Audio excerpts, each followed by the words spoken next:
취업을 준비하는 과정에서 어떤 직장에서 어떤 일을 하는 것이 하나님의 뜻인지 기도해도 잘 모르겠더라고요. 내가 하고 싶은 일과 하나님이 원하시는 일 가운데 고민하고 있던 제게 권영경 교수님의 이야기가 큰 용기를 주었어요. 중요한 것은 하나님의 뜻에 대한 구별보다 최선을 다하는 삶의 태도라는 것. 불안한 사회생활 첫 시작에 큰 용기를 주었던 이 영상을 추천하고 싶어요.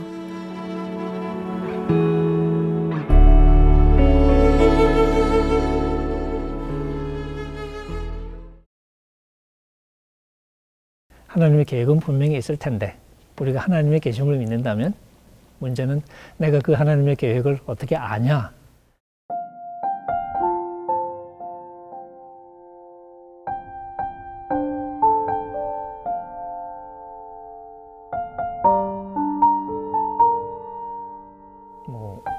저희 아버지처럼 옆에 실제로 딱 계셔서 대학에 무슨 과 갔으면 좋겠다. 그렇게 물리적으로 확인 가능한 방법으로 다가오는 게 아니기 때문에 질문을 자꾸 이렇게 하게 되는 것 같습니다.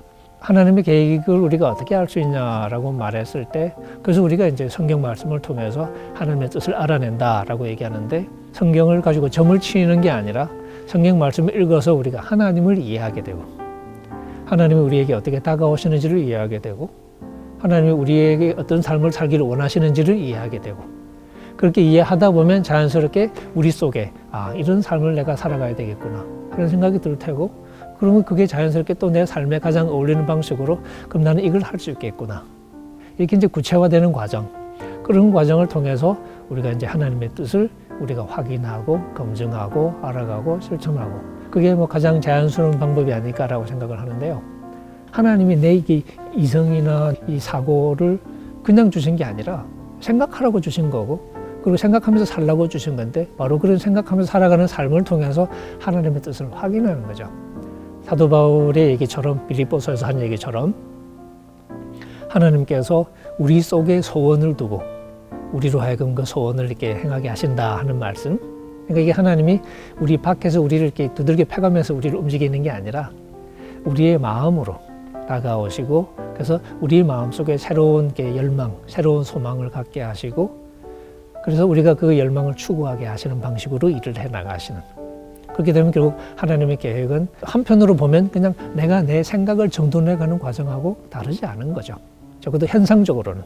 근데 이제 그 생각을 정돈해가는 것이 우리의 욕망을 따라서 정돈해가는 게 아니라 하나님이 원하시는 뜻을 물으면서 정돈해가는, 그러니까 이제 그게 다른 길이 될 수 있는 거겠죠.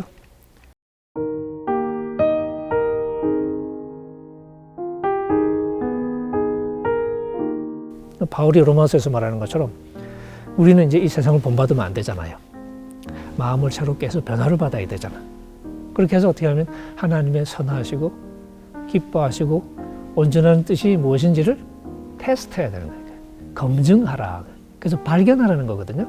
그게 우리의 과정인 것이죠. 그러니까 우리 개개인의 삶에서도 하나님의 뜻이 무엇인지가 미리 딱 정해져서 딱 주어지는 게 아니라, 기성품으로 주어지는 게 아니라 우리가 만들어가는 거죠.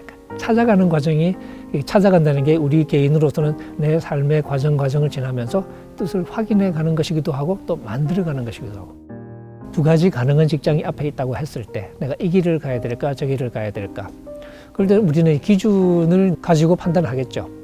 한 곳은 연봉을 3천 준대더라, 한 곳은 4천 준대더라. 그게 이제 중요한 고려사항의 하나가 될 테고, 그게 내 가정생활이나 내 신앙생활이나 혹은 내 다른 삶의 영역에 어떤 영향을 미칠 테냐. 4천 주는데 거긴 하루 종일 회사에 가서 살아야 된대. 3천 주는데 시간이 자유로운 것 같아. 그럼 또 그걸 또 고려하겠죠. 회사가 내 인생의 전부가 돼도 좋다면 4천짜리를 갈 테고, 그게 아니라고 생각하면 돈은 적지만 3천짜리를 택할 테고, 이런 식으로 우리가 이제 어떤 선택의 상황이 생기면 기준이 우리 속에 이제 기준을 확인하겠죠. 근데 그 기준이 이제 하나님이 원하시는 기준이냐 아니냐에 따라서 이제 달라질 테고.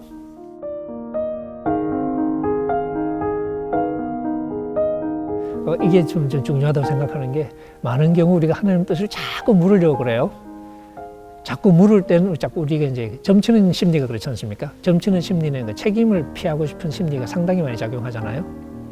그러니까 내가 내 인생을 책임질 수는 없는데 책임을 또 피하고 싶을 때 그 짐을 덜고 싶을 때 우리가 점을 쳐서 초월적인 어떤 결정으로 생각하고 내가 짐을 드는 건데 우리가 하나님의 계획을 자꾸 물을 때도 비슷한 심리가 좀 작동하는 것 같아요.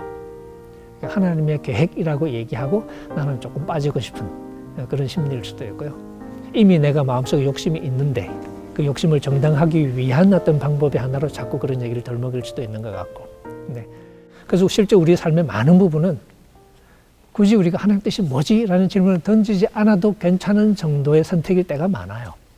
사실은 이래도 저래도 상관없는 경우. 제가 학교 올 때도 뭐 걸어오는 길이 한 곳이 아니고 어떤 때는 이 길로 오고 어떤 때는 저 길로 오고 어느 길로 왔다고 이렇게 맞고 어느 길로 왔다고 틀리고 그런 건 아니거든요. 그냥 다른 길이 있는 거죠. 그런 경우도 존재하죠. 직장을 고를 때도 이 직장 택하면 하나님이 원하시는 거고 이 직장 택하면 죄 짓는 거고 그럴 때도 있겠죠. 근데 어떤 때는 그게 아니고 두 직장 아무거나 다 골라도 상관없는 때가 있을 거예요. 그런 경우에도 우리는 이제 선택하는 게 불안하니까 나중에 내가 나보고 책임지라 그럴까 봐 하나님의 뜻이라고 묻고 하나님이 하라고 그랬는데 하고 이제 그러고 싶은 심리가 생길 수도 있죠. 그럴 때는 우리가 책임을 피하고 싶은 그런 건 그렇게 건강한 건 아닌 것 같고 오히려 내가 그냥 결정하고 내가 책임을 지고 하나님 앞에서 내가 난 최선을 다해서 이렇게 했다라고 그런 내가 이미 하나님을 사랑하는 나니까 내 계획을 묻는 것은 결국 하나님 계획을 묻는 거하고 똑같은 거예요. 그게 중요하지. 그러니까 나를 올바르게 하는 게 중요하지 하나님 뜻을 묻는 게 아주 중요한 건 아닐 수 있다는 이야기죠.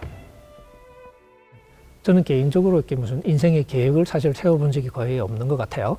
상담 공부하기 위해서 이제 대학원을 가겠다 그랬는데 나중에 계획이 갑자기 바뀌어서 신학 공부를 하게 됐고 상담하고 신학을 합치면 목회 상담이겠네. 그러니까 목회 상담을 해야 되겠다 하면서 보니까 조금씩 바뀌어서 성사학 쪽에 좀 더 관심이 자꾸 쏠리고 그러다 보니까 성사학을 전공하게 됐고 처음에 생각하고는 달라진 거죠. 저절로 이제 그렇게 됐어요. 그 외에 또 이제 다른 삶의 환경을 놓고 봤을 때도 뭐 어느 학교 가야지 어디 가야지 이런 결정을 사실 미리 계획을 못 세웠던 게 뭐 돈을 많이 가지고 공부를 했던 게 아니라 사실 힘들게 좀 이렇게 했던 상황이라 형편이 여건이 열리는 대로 가야 되는 경우가 많았거든요. 그러니까 열리는 게 유일한 선택이었기 때문에 사실 뭐 계획을 세울 여지가 없었던 거죠.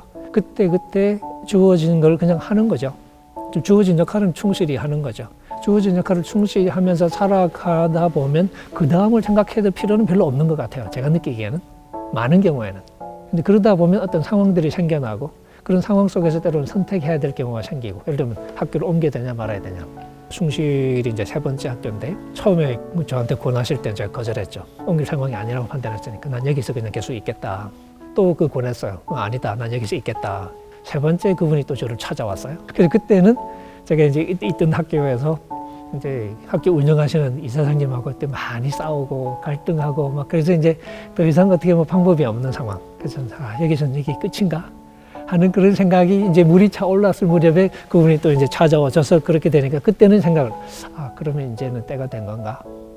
사실 안 옮기는 게 훨씬 더 편할 수도 있는데 제가 역할을 하는 걸 생각해 보면 한국 교회에서 혹은 신학계에서 제 목소리를 내고 역할하는 걸 생각해 놓고 보면 조금 장소가 바뀌는 게 오히려 나에게 훨씬 더 낫겠다. 그리고 때로는 뭐 가족의 의견을 듣기도 하고 그렇게 해서 옮겼어요. 이런 식인 거예요. 그러니까 그때 이제 상황을 두고 생각하고 판단하고. 근데 그게 지금 돌이켜 생각하면 그렇게 살아왔던 쭉 과정이 하나님의 뜻을 다 이루은 과정이었냐? 그건 모르겠어요. 저는 대개는 나쁜 선택은 아니었다고 생각을 하는데 왜냐하면 그때 선택할 때마다 제 나름대로는 가장 좋은 선택을 하려고 애를 썼고 그런 판단 하나하나가 이제 뭐 욕심에 따라가는 그런 판단만은 안 되게 하려고 욕심이 없다고는 말할 수 없는데 욕심이 있는데 그것만 유일한 기준이 되지 않게 하려고 이제 그때 하루하루 점쳐서 사는 인생이 아니니까 이미 우리가 예수를 믿으면서 하나님과 이제 이 관계를 갖고 말씀을 읽으면서 우리 속에 쌓여 있는 신앙적인 세견이 있고 그런 걸 우리가 판단하고 그런 과정을 거쳐서 이것인 것 같다라고 우리가 최선을 다해서 판단하고 거기에 따라 행동하고 실수가 날 때도 있죠. 그럴 때는 아차 하고 의도적인 잘못은 아닌 또 우리의 잘못이니까 또 뭐 회개의 제목이 되기도 하고 그렇게 해나가면서 하나님의 뜻을 확인해가고 만들어가는. 그래서 저는 하나님의 나를 향해서 계획이 있다는 사실은 우리가 의심해야 될 문제는 아닌 것 같아요. 분명히 우리를 향한 계획이 있는데 문제는 그 계획이 내 삶을 통해서 이루어지는 것이기 때문에 결국은 내가 내 최선을 다해서 살아가고 뜻을 찾아가는 과정을 통해서 발견되는 것이지, 나는 뒷짐지고 있는데 어느 날 툭 떨어져서 나에게 알려주는 그런 뜻은 아닐 거라는 거죠.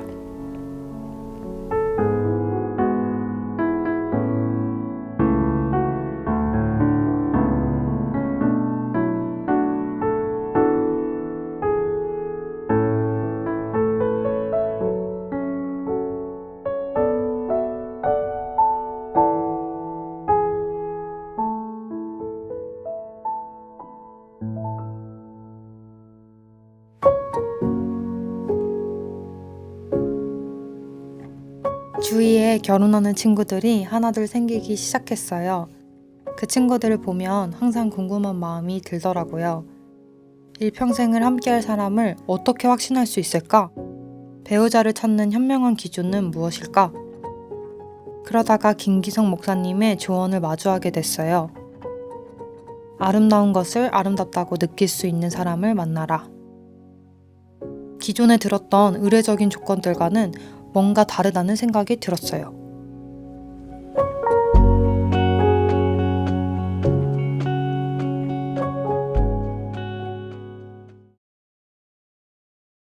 좋은 짝을 만난다는 것은 그렇게 중요해요. 왜냐하면 그 짝이 나의 속에 있는 존재론적 쓸쓸함을 채워줄 존재이기 때문에 그렇습니다. 스펙을 중심으로 배우자를 찾는 일은 무가치하다고 말할 수는 없지만 좋은 배우자를 찾기 매우 어려울 수도 있겠다 하는 생각이 들어요. 왜냐하면 그런 사람과 만나면 인생이 신명이 날 것 같아요.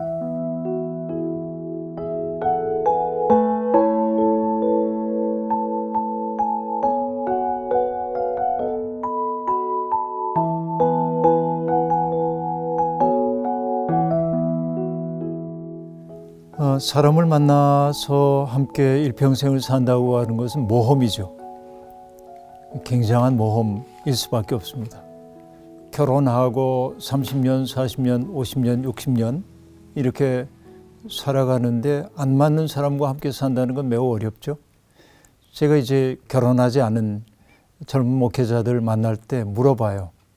요즘 젊은이들은 어떤 가치를 중요하게 여겨? 하고 물어봤더니 농담으로 하는 얘기겠죠. 요즘은 유머 코드가 맞아야 합니다. 유머 코드. 근데 그 말을 달리 얘기하면 나를 웃게 만드는 사람인가? 이게 참 중요한 얘기 같아요. 나를 웃게 만드는 사람인가? 그 행복한 웃음 같은 것들이죠. 자, 기본적으로 생각을 해보십시다. 인간은 참 많이 만나요, 우리가. 제가 결혼 주례할 때 늘 하는 얘기 가운데 하나는 모든 참된 삶은 만남이다라고 마틴 부버라고 하는 분이 하는 얘기인데, 그러니까 세상에는 두 종류의 만남이 있습니다. 하나는 주어진 만남. 내가 선택하지 않았지만은 운명적으로 주어진 만남이 있어요. 부모와 나의 관계, 형제 자매의 관계, 이런 것들이 주어진 만남이죠. 내가 선택하지 않았지만은 운명적으로 주어졌어요. 벗어날 수 없어요. 그런데 주어진 만남보다 훨씬 더 많은 것이 선택한 만남입니다. 인생을 살다 보면 정말 수도 없이 많은 사람들을 만나거든요. 그런데 그 만나는 모든 사람과 우리가 깊고 친밀한 관계를 이루며 살지는 않아요. 그렇죠? 그러니까 만난 사람 가운데 일부의 사람들만을 나의 인생의 중요한 타자로 받아들이고 살지요. 그러니까 선택은 신중해야 합니다. 왜냐하면 내가 만나는 사람이 누구냐에 따라서 나의 삶의 방향과 질이 결정되기 때문에 그렇습니다. 이게 참 중요하죠. 어쨌든 나라고 하는 존재는 주체적인 존재이긴 하지만, 그러나 나의 대부분은 나와 만났던 사람들의 흔적이에요. 그들이 내게 남겨놓은 흔적들이라고 볼 수 있습니다. 그러니까 누구를 만나느냐는 건 정말 중요하고, 특별히 일평생 고락을 함께할 부부가 되기 위한 만남이라고 하는 것은 특별히 더 신중해야 할 이유가 거기에 있다고 이루어집니다. 그런데 나중에 결혼하고 나서 살 때 사랑의 목표는 어디로 가야 하냐면 결국 내가 이 사람을 호명하고 그 사람이 내 이름을 호명함으로 우리가 파트너가 되고 부부가 되었지만 그러나 사랑의 모험 끝에 깨닫게 되는 것은 내가 선택한 게 아니라 이것은 하나님이 우리에게 주신 만남이구나, 주어진 만남이구나. 이걸 깨닫는 사랑의 관계가 가장 진실한 관계라는 생각이 들어요. 그런 사랑의 모험을 우리가 떠날 수 있어야 한다는 거죠. 성경에 보면은 하나님이 창조하신 세상을 바라보면서 보기에 좋았다고 그러시잖아요. 근데 하나님 보시기에 좋지 않았던 게 하나 있었습니다. 사람이 홀로 있는 것이 하나님이 보기에 좋지 않았다고 얘기했습니다. 아담이 쓸쓸해 보이셨던 것 같아요. 그래서 하나님은 아담에게 돕는 짝을 만들어 주시겠다고 이야기를 합니다. 그리고 만들어진 게 뭐예요? 아담을 깊이 잠들게 한 다음에 그의 갈비뼈 하나를 뽑아가지고 하와를 만드시죠. 그렇죠. 잠에서 깨어난 아담이 하와를 바라보았을 때 어떤 탄성을 바랍니까? 이제야 나타났구나, 이 사람. 뼈도 나의 뼈, 살도 나의 살. 남자에게서 나왔으니 여자라 하리라. 저는 농담처럼 인간이 최초로 만든 문장이 기가 막힌 사랑 고백이라고 이야기를 합니다. 그렇죠? 이전에 아담도 말하긴 했어요. 동물들의 이름을 붙여줬거든요. 그런데 온전한 문장 만든 거는 하와가 자기 앞에 있었을 때입니다. 이게 사랑의 신비죠. 누군가를 사랑한다고 하는 것은 나를 시인으로 만들어주는 거라고 볼 수 있습니다. 그렇죠? 그러니까 좋은 짝을 만난다는 것은 그렇게 중요해요. 왜냐하면 그 짝이 나의 속에 있는 존재론적 쓸쓸함을 채워줄 존재이기 때문에 그렇습니다. 더 큰 사랑, 하나님의 궁극적 사랑이라고 하는 그 목표를 향해 나아가는데 순리의 동반자로서 하나님은 짝을 맺어주기도 하거든요. 그러니까 좋은 짝 만나는 것은 정말 중요해요. 그런데 여기에 문제가 있어요. 자, 질문자는 뭐라고 물었냐면 내가 어떤 사람을 만나야 할까요? 이렇게 이제 물어요. 근데 그 질문을 하기 전에 먼저 해야 할 질문이 있습니다. 나는 어떤 사람인가? 나는 내가 만나는 사람들에게 어떤 사람인가? 나는 어떤 지향을 갖고 사는 사람인가? 내 인생의 목표는 무엇인가? 나는 과연 다른 사람들을 정말로 배려하고 사랑할 줄 아는 사람인가?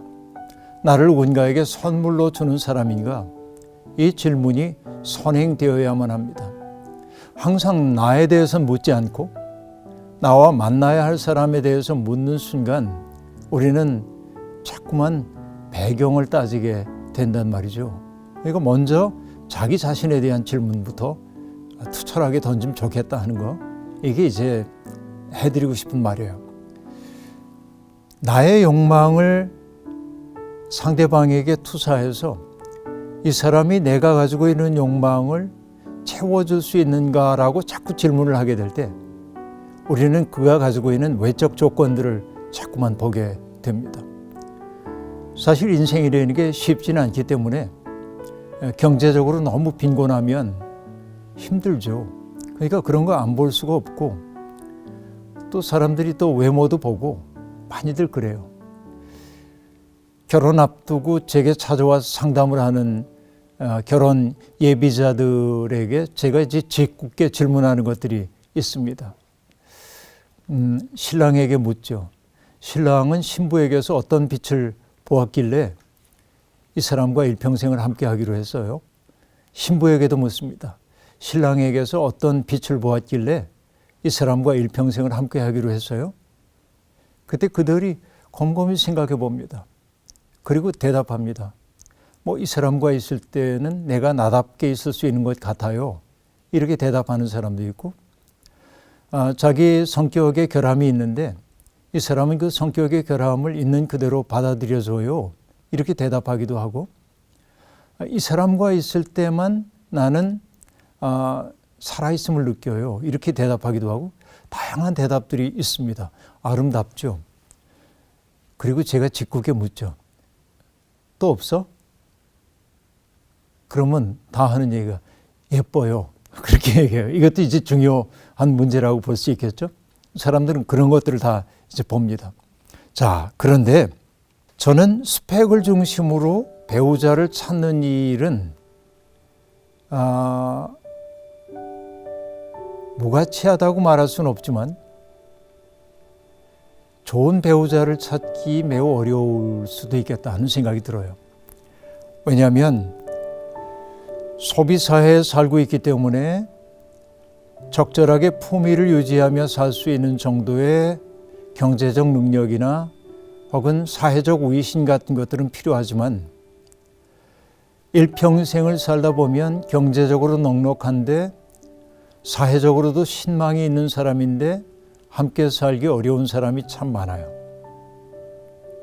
왜 그럴까요? 그것은 인간적으로 성숙하지 못한 사람과 만났기 때문일 때가 많이 있습니다. 저도 이미 결혼했고 또 내 아들, 딸도 십장가를 다 갔지만 그 아들, 딸들이 그렇게 배우자를 선택했는지는 장담할 수 없지만 몇 가지 보면 좋을 게 있다고 생각을 해요. 다른 거 아닙니다. 그 사람이 다른 사람을 정말로 존중할 줄 아는 사람인가? 그러니까 어떤 사람을 존중하는 사람이 좋은 사람이에요. 있는 그대로의 그 사람으로 살아갈 수 있도록 허용하는 마음이 있는가? 그런 마음의 여백이 있는가? 이게 무엇보다도 중요한 태도라고 생각해요.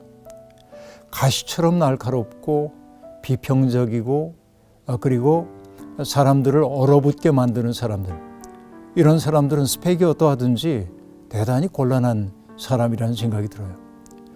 누군가를 존중한다고 하는 말은 어떤 의미일까요? 남을 배려할 줄 아는 사람일 겁니다. 상대방의 입장에 서서 생각할 줄 아는 사람이 되는 것이라고 보여져요.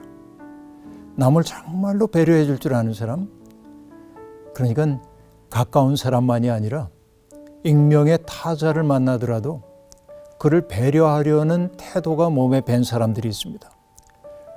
그 사람과 만나면 크게 실패하지는 않는다 하는 생각이 들어요. 이 태도가 중요하기 때문에 그렇습니다. 그리고 그 사람이 배우려는 용기가 있는가, 이게 참 중요한 것 같아요. 세상에는 언제나 가르칠 것만 있고 배울 것은 없는 태도로 일관하는 사람들이 있습니다. 그런데 학생 정신을 가지고 남의 말에 귀 기울여 듣고 그리고 배우고 배운 것을 표현할 줄도 알고 고마워할 줄도 아는 사람들이 있습니다. 그런 사람과 만나면 인생이 신명이 날 것 같아요. 그런가 하면 그 사람이 용기 있는 사람이면 더 좋겠어요. 근데 그 용기는 뭐냐면은 10층에서 뛰어내리는 그런 용기를 말하는 게 아니고 내게 주어져 있는 삶의 조건이 어떠하든지 간에 남을 원망하거나 투덜거리지 않고 내게 주어져 있는 그 삶의 조건을 내 삶으로 받아들이고 그 속에서 나를 꽃 피울 수 있는 길을 찾을 줄 아는 사람, 이게 용기라고 생각해요. 척박한 곳에 놓여져도 그 척박한 상황을 원망하는 사람이 아니라 그 속에서 꽃을 피워낼 수 있는 사람이 용기 있는 사람이겠죠. 그런 사람이면 참 좋겠어요. 그리고 무엇보다도 중요한 것이 있습니다. 인생을 향유할 수 있는 능력이 있는가? 아름다운 것을 아름답게 느낄 수 있는 정서적 여백이 그 사람에게 있는가? 그렇죠. 좋은 파트너는 아름다움을 보고 하고 느낄 줄 아는 사람이었으면 좋겠어요. 생활이 권고하고 어려워도 라고 느낄 수 있는 사람은 자기 속에 선인장처럼 가시를 키우지는 않거든요. 그런 그 열린 마음들이 있었으면 좋겠어요. 근데 이 모든 것들을 가능하게 하는 것이 뭐냐면 하나님 앞에서의 삶이에요. 내가 하나님 앞에 정직하게 직면하여 서 있을 때 타자를 존중하지 않을 수가 없고 배려하지 않을 수가 없고 하나님의 그 기적의 세상을 거닐면서 배우지 않을 수 없고 그리고 용기 있게 자기의 삶을 직면하지 않을 수가 없어요. 그러니까 좋은 믿음을 갖고 산다고 하는 것은 교회 생활 잘하는 사람이 아니라 생명이 하나님이 주신 선물임을 알아서 어려움 속에서도 그것을 넉넉히 이겨낼 수 있는 마음을 품고 사는 것, 이런 것 아닐까 생각해요. 아름다운 만남이라고 하는 것, 그것은 내 조건에 맞는 사람을 찾는 것이 아니라 지향이 같은 사람이 만나 작은 나를 내려놓고 더 큰 나로 전개되어 가는 과정이라고 보여져요. 그래서 저는 결혼에 이르는 사람들에게 이렇게 꼭 충고합니다. 한 가정을 이루어 살다 보면 연애 시절에 보지 못했던 낯선 모습들이 보일 겁니다. 그 낯선 모습을 보면서 난 그대가 이런 사람인 줄 몰라서 할 때 갈등이 생겨요. 그 낯설음은 언제나 불편합니다. 그런데 낯설음은 나를 커지라고 하는 부름이기도 합니다. 낯설음을 내 삶 속에 품어 안으려고 할 때 나는 이전보다 더 큰 사람이 되는 거죠. 그러니까 내 속에 있는 낯섦까지도 사랑해 줄 수 있는 사람과 만나면 좋겠어요. 그리고 조건 맞는 사람이 아니라 바로 어떤 조건 속에서도 사랑의 모험을 떠날 줄 아는 사람과 만난다면 누가 뭐라고 그래도 괜찮은 인생 아닌가 생각해요.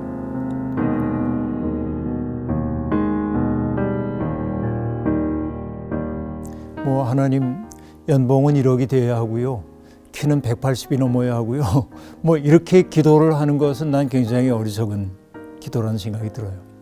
마음의 지향이 바르고 정말 하나님이 나와 더불어서 사랑의 순례를 떠나도록 어디에 숨겨두신 그를 발견할 눈을 내게 주십시오. 그리고 발견한 그와 더불어서 사랑의 모험을 함께 해가면서 더 깊이 사랑의 자리로 나아갈 수 있도록 나를 든든하게 붙들어 달라는 기도는 할 수 있겠죠. 해야 하고. 그러나 많은 사람들이 조건이 이렇게 따져가면서 10개를 기도했는데 7개 들어줘서 이런 얘기는 아까 얘기한 대로 굉장히 속물적 얘기처럼 내겐 들려요. 내게는. 그래서 여러 가지 생각 안 할 수는 없지만 건강하기도 해야 하고 그런 기본적인 것들. 그러나 정말 우리가 드려야 할 기도 가운데는 사랑의 순례 여행을 정말 용기 있게 감당할 수 있는 사람과 만나게 해달라는 그 정도면 되지 않을까. 하나님 다 아시지 않을까요?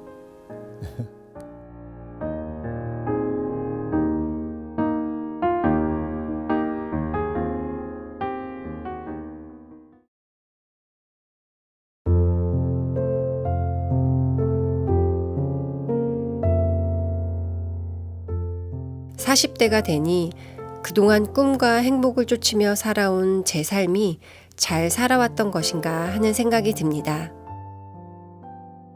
어떤 부분에서는 제가 그토록 바라던 꿈을 이루기도 했지만 그 이룬 것이 허무하게 느껴지기도 하고요.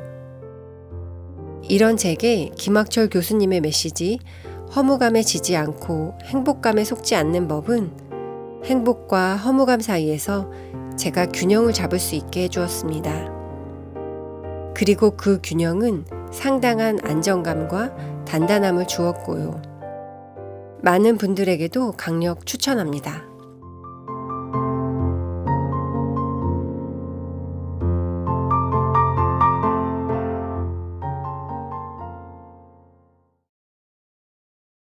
대단히 제가 지금 중요한 말을 했습니다. 잠언에는 잠언의 지혜가 있고요.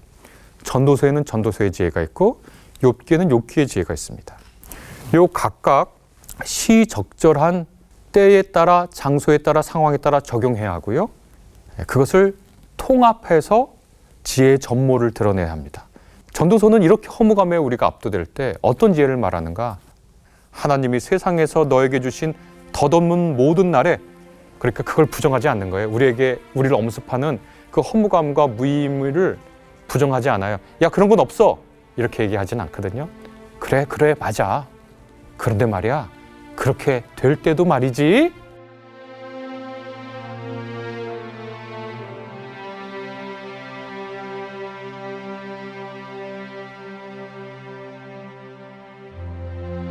우리는 종종 허무하다는 느낌이 들 때가 있습니다.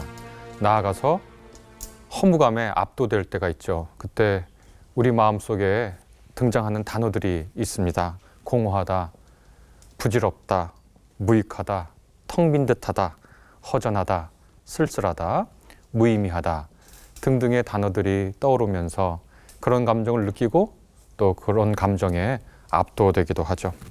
이런 감정은 어떤 일을 하다가 실패했을 때 찾아오죠. 자기가 애써서 어떤 일을 했는데 그 일의 성과가 원하는 대로 되지 않았을 때 그런 감정을 느끼죠. 그런데 또 성공했을 때도 그런 감정을 느끼죠. 애써서 노력해서 어떤 일에 성공했습니다. 그런데 나도 모르게 이것이 정말 다인가? 내가 이룬 다인가? 그리고 나서 한 발 물러나서 생각해 보면 내가 그렇게 중요하다고 생각했던 이 일이 정말 가치 있는 일인가를 돌아보면서 자기도 모르게 허무감에 휩싸이게 되죠. 또 사람들 사이의 관계에서도 허무와 무의미를 느낄 때가 많습니다. 정말 친하다고 생각했고 자기 삶을 나눌 거라고 생각했는데 어느덧 돌아보니까 그 사람하고 나랑 맞지 않았고 어떨 때는 나를 배신하고 또 어떤 순간에는 나도 모르게 그 사람을 배신한 적도 있죠. 그러니까 어떤 일에 관해서도 관계에 관해서도 정말 헛되다. 내가 지금까지 무엇을 했는가?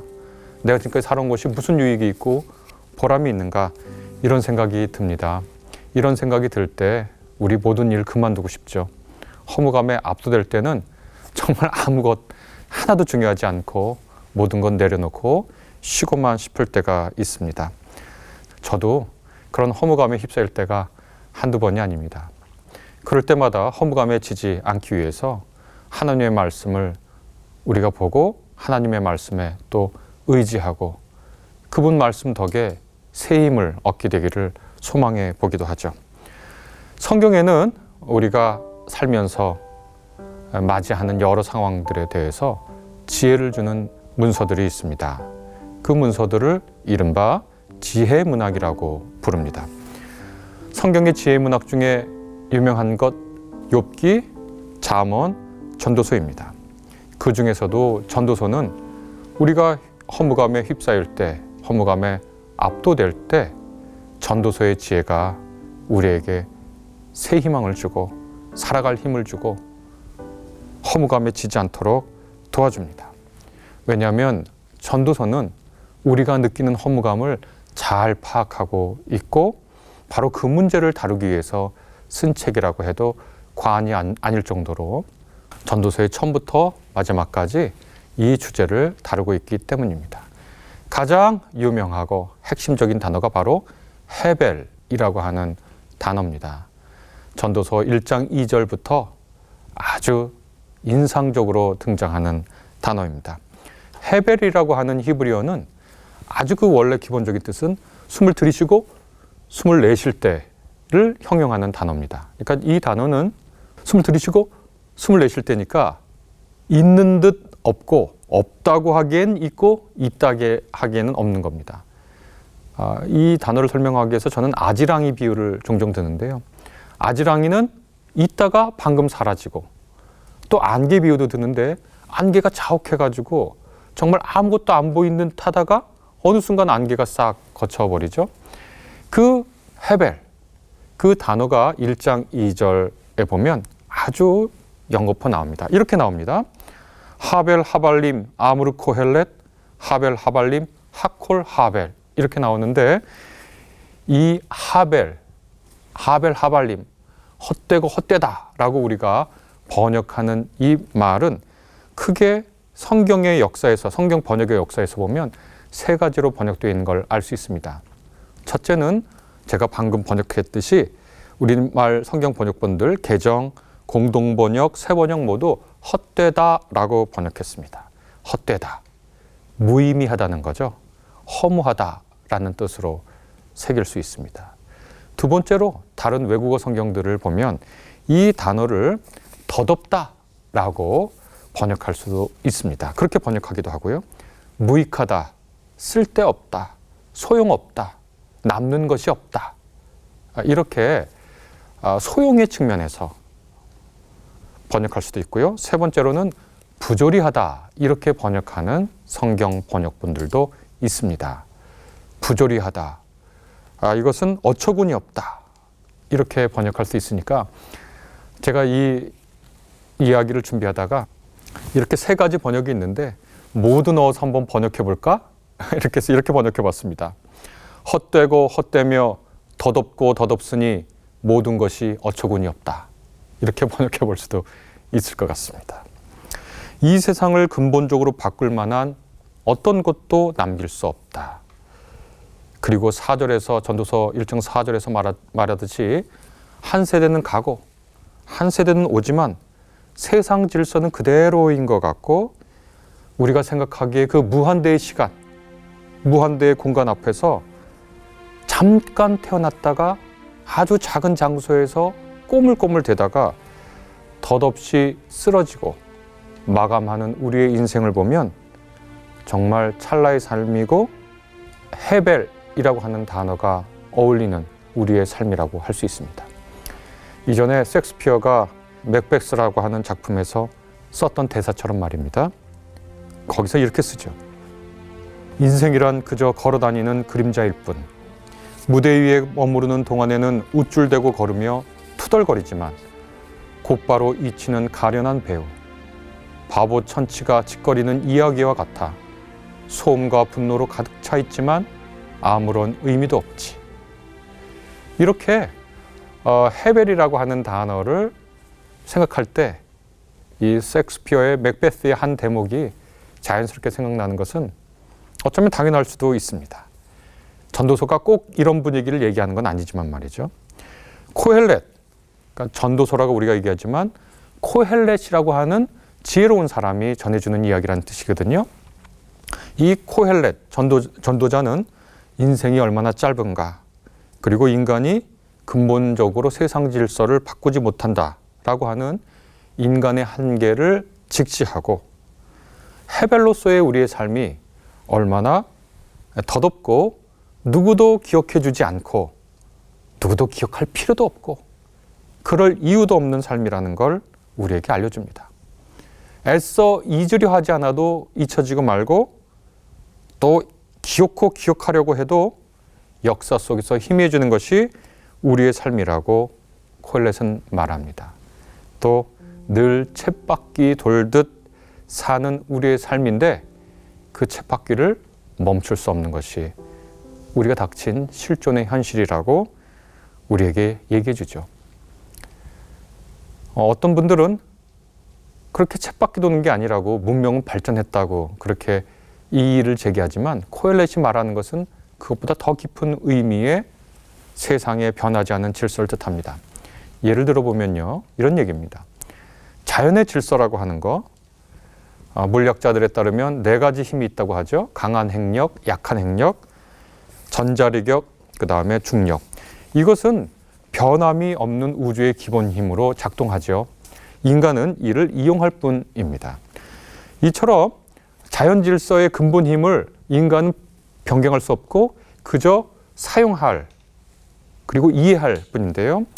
인간의 역사와 사회와 개인의 삶도 인간이 함부로 할 수 없는 무엇인가 거대한 힘에 의해서 움직여가는 것 같지요.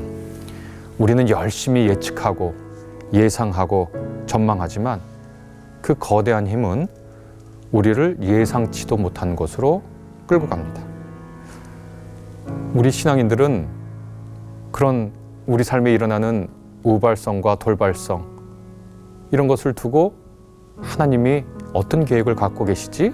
하고 스스로 묻는데 기독교 신앙을 갖지 않는 분들은 그것은 역사와 사회와 삶의 우연성과 돌발성이라고 부르겠죠.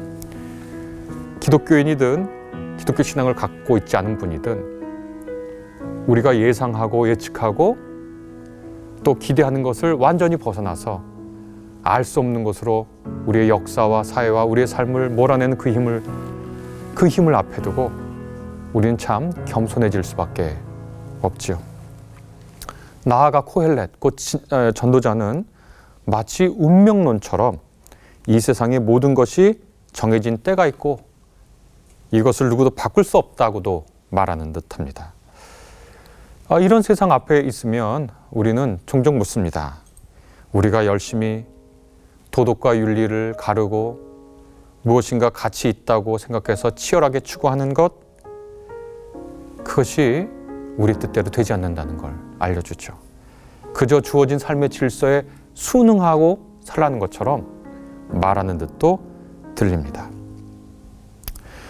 인간의 지식과 능력의 한계, 그리고 도덕과 가치를 정하는 것의 한계, 그리고 우리의 힘의 한계를 고스란히 드러내는 이 전도서는 이와 같은 우리의 삶이 어떻게 살아야 하는지, 무엇 때문에 살아야 되는지, 왜 살아야 하는지 우리에게 질문을 유발하고 우리는 가만히 생각해 보면 이에 대해서 답하는 것이 그렇게 쉽지 않다는 걸 이내 알 수가 있습니다. 전도서 1장 13절에 보면 그러한 정서가 아주 잘 나타나 있는데요. 개역개정은 이렇게 번역합니다. 마음을 다하며 지혜를 써서 하늘 아래에서 행하는 모든 일을 연구하며 살핀즉 이는 괴로운 것이니 하나님이 인생들에게 주사 수고하게 하신 것이라 라고 번역합니다. 제가 이 개역개정에 있는 말을 히브리어 본문을 보면서 다시 한번 번역을 해봤습니다. 좀 자유롭게. 전도서가 여기서 뭘 말하고 있는 것인가? 제가 이렇게 번역해 봤습니다. 하늘 아래에서 벌어지는 온갖 일들을 지혜로이 탐구하고 찾아보려고 하였다. 그러나 이것은 고생스러운 일이고 하나님은 사람에게 이러한 것에 마음을 빼앗기게 하였다라는 겁니다. 이게 정말 이렇게 보면 빠져나갈 수 없는 미로 속에 갇힌 것 같아요. 하나님의 초월성, 영원한 듯한 만물의 견고함, 절대 바뀌지 않고 모든 것이 때가 정해져 있는 것 같고 우리의 수고는 덧없고 헛되고 부조리해 보이고요. 그에 비해 인간의 지혜는 매우 제한적인데 그런데 하나님께서는 마치 우리가 그 영원한 쳇바퀴에 들어간 것처럼 그것이 무엇인지 궁금해하는 마음을 우리에게 주셨다는 거예요. 그래서 전도서를 쓴 분 코헬렛이 원하든 원하지 않았든 이러한 세상을 보고 우리 자신의 모습을 보면 정말 말할 수 없는 허무함과 공허함, 삶의 무가치와 부조리함을 느끼죠. 이때 우린 어떻게 살아야 되나요? 이 모든 것이 합쳐져서 삶의 허무감과 부조리함과 무익함이 우리를 압도할 때 우리 어떻게 살아야 할까요? 이 문제를 전도서가 다루고 있습니다. 잠언에는 잠언의 지혜가 있고요. 전도서에는 전도서의 지혜가 있고요. 욥기에는 욥기의 지혜가 있습니다. 그래서 이 성경은 이 세 가지 종류의 지혜를 시적절하게 우리의 삶에 적용하라고 그렇게 얘기하고 있습니다. 대단히 제가 지금 중요한 말을 했습니다. 잠언에는 잠언의 지혜가 있고요. 전도서에는 전도서의 지혜가 있고 욥기에는 욥기의 지혜가 있습니다. 요 각각 시적절한 때에 따라 장소에 따라 상황에 따라 적용해야 하고요.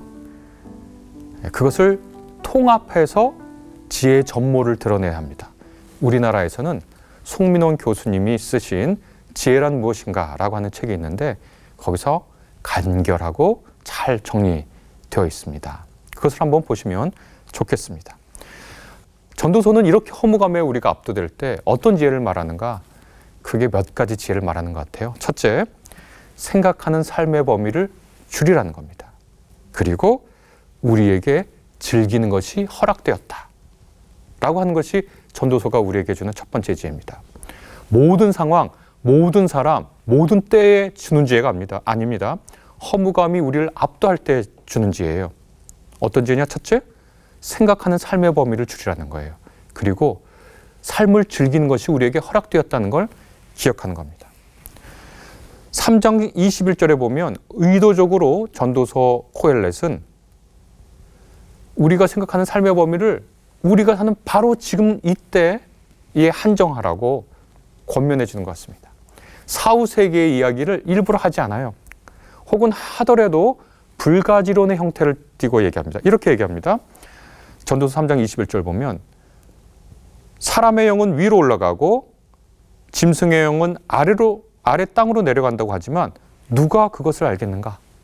이렇게 얘기해요. 흘러간 과거는 물론이고 앞으로 닥칠 일도 알 수 없기는 마찬가지라고 전도서 3장 12절은 말하면서 살아있는 동안에 초점을 두라고 우리에게 권면합니다. 정말 생각해 보면 우리가 해배를 휩싸일 때는 과거를 기억하고 미래를 예측하면서 더욱 강화되거든요. 우리의 허무감은. 그때 이 코엘렛은 하나님께서 우리에게 과거와 미래에 대한 감각을 주셨지만 3장 11절에 보면 그렇게 되어 있습니다. 우리에게 그러한 시간 감각이 있지만 중요한 건 뭐냐? 우리에게 허락된 바로 지금 잘 살아보라고 얘기합니다. 그래서 개역개정은 이렇게 번역하는데요. 사람들이 사는 동안에 기뻐하며 선을 행하는 것보다 더 나은 것이 없는 줄을 내가 알았고 라고 번역합니다.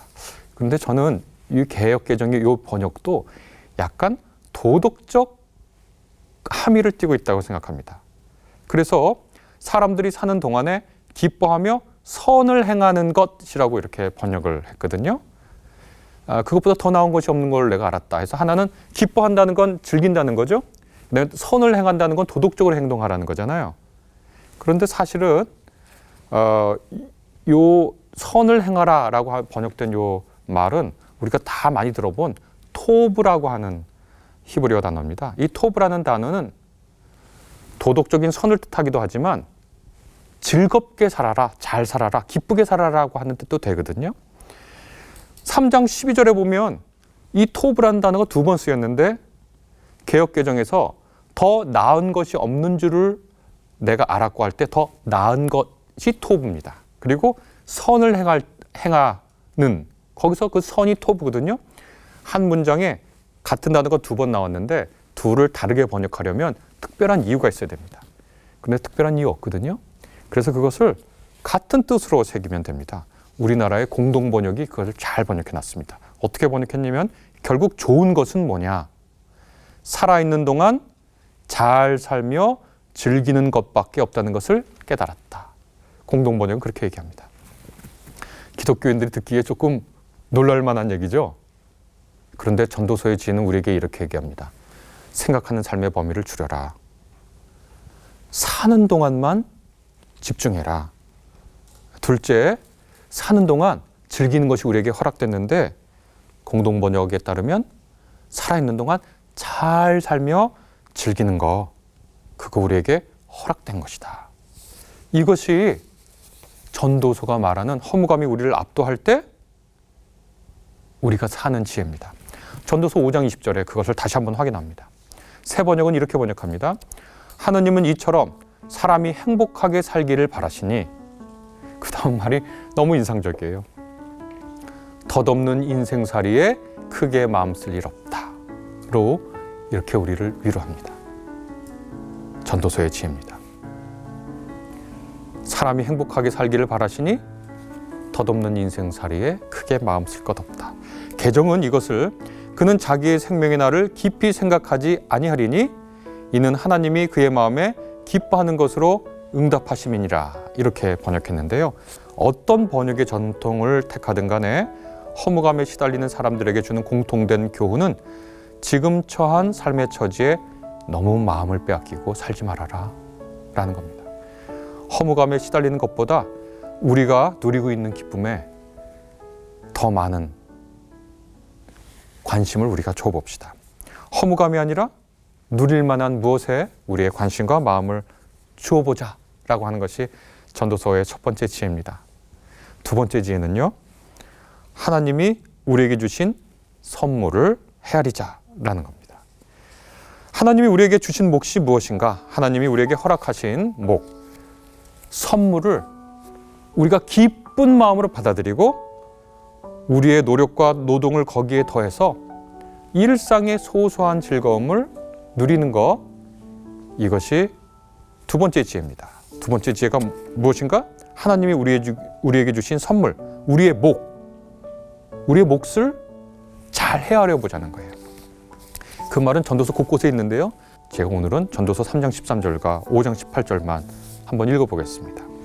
사람이 먹을 수 있고 마실 수 있고 하는 일에 만족을 누릴 수 있다면 이것이야말로 하나님이 주신 은총이다. 5장 18절은 이렇게 되어 있습니다. 그렇다.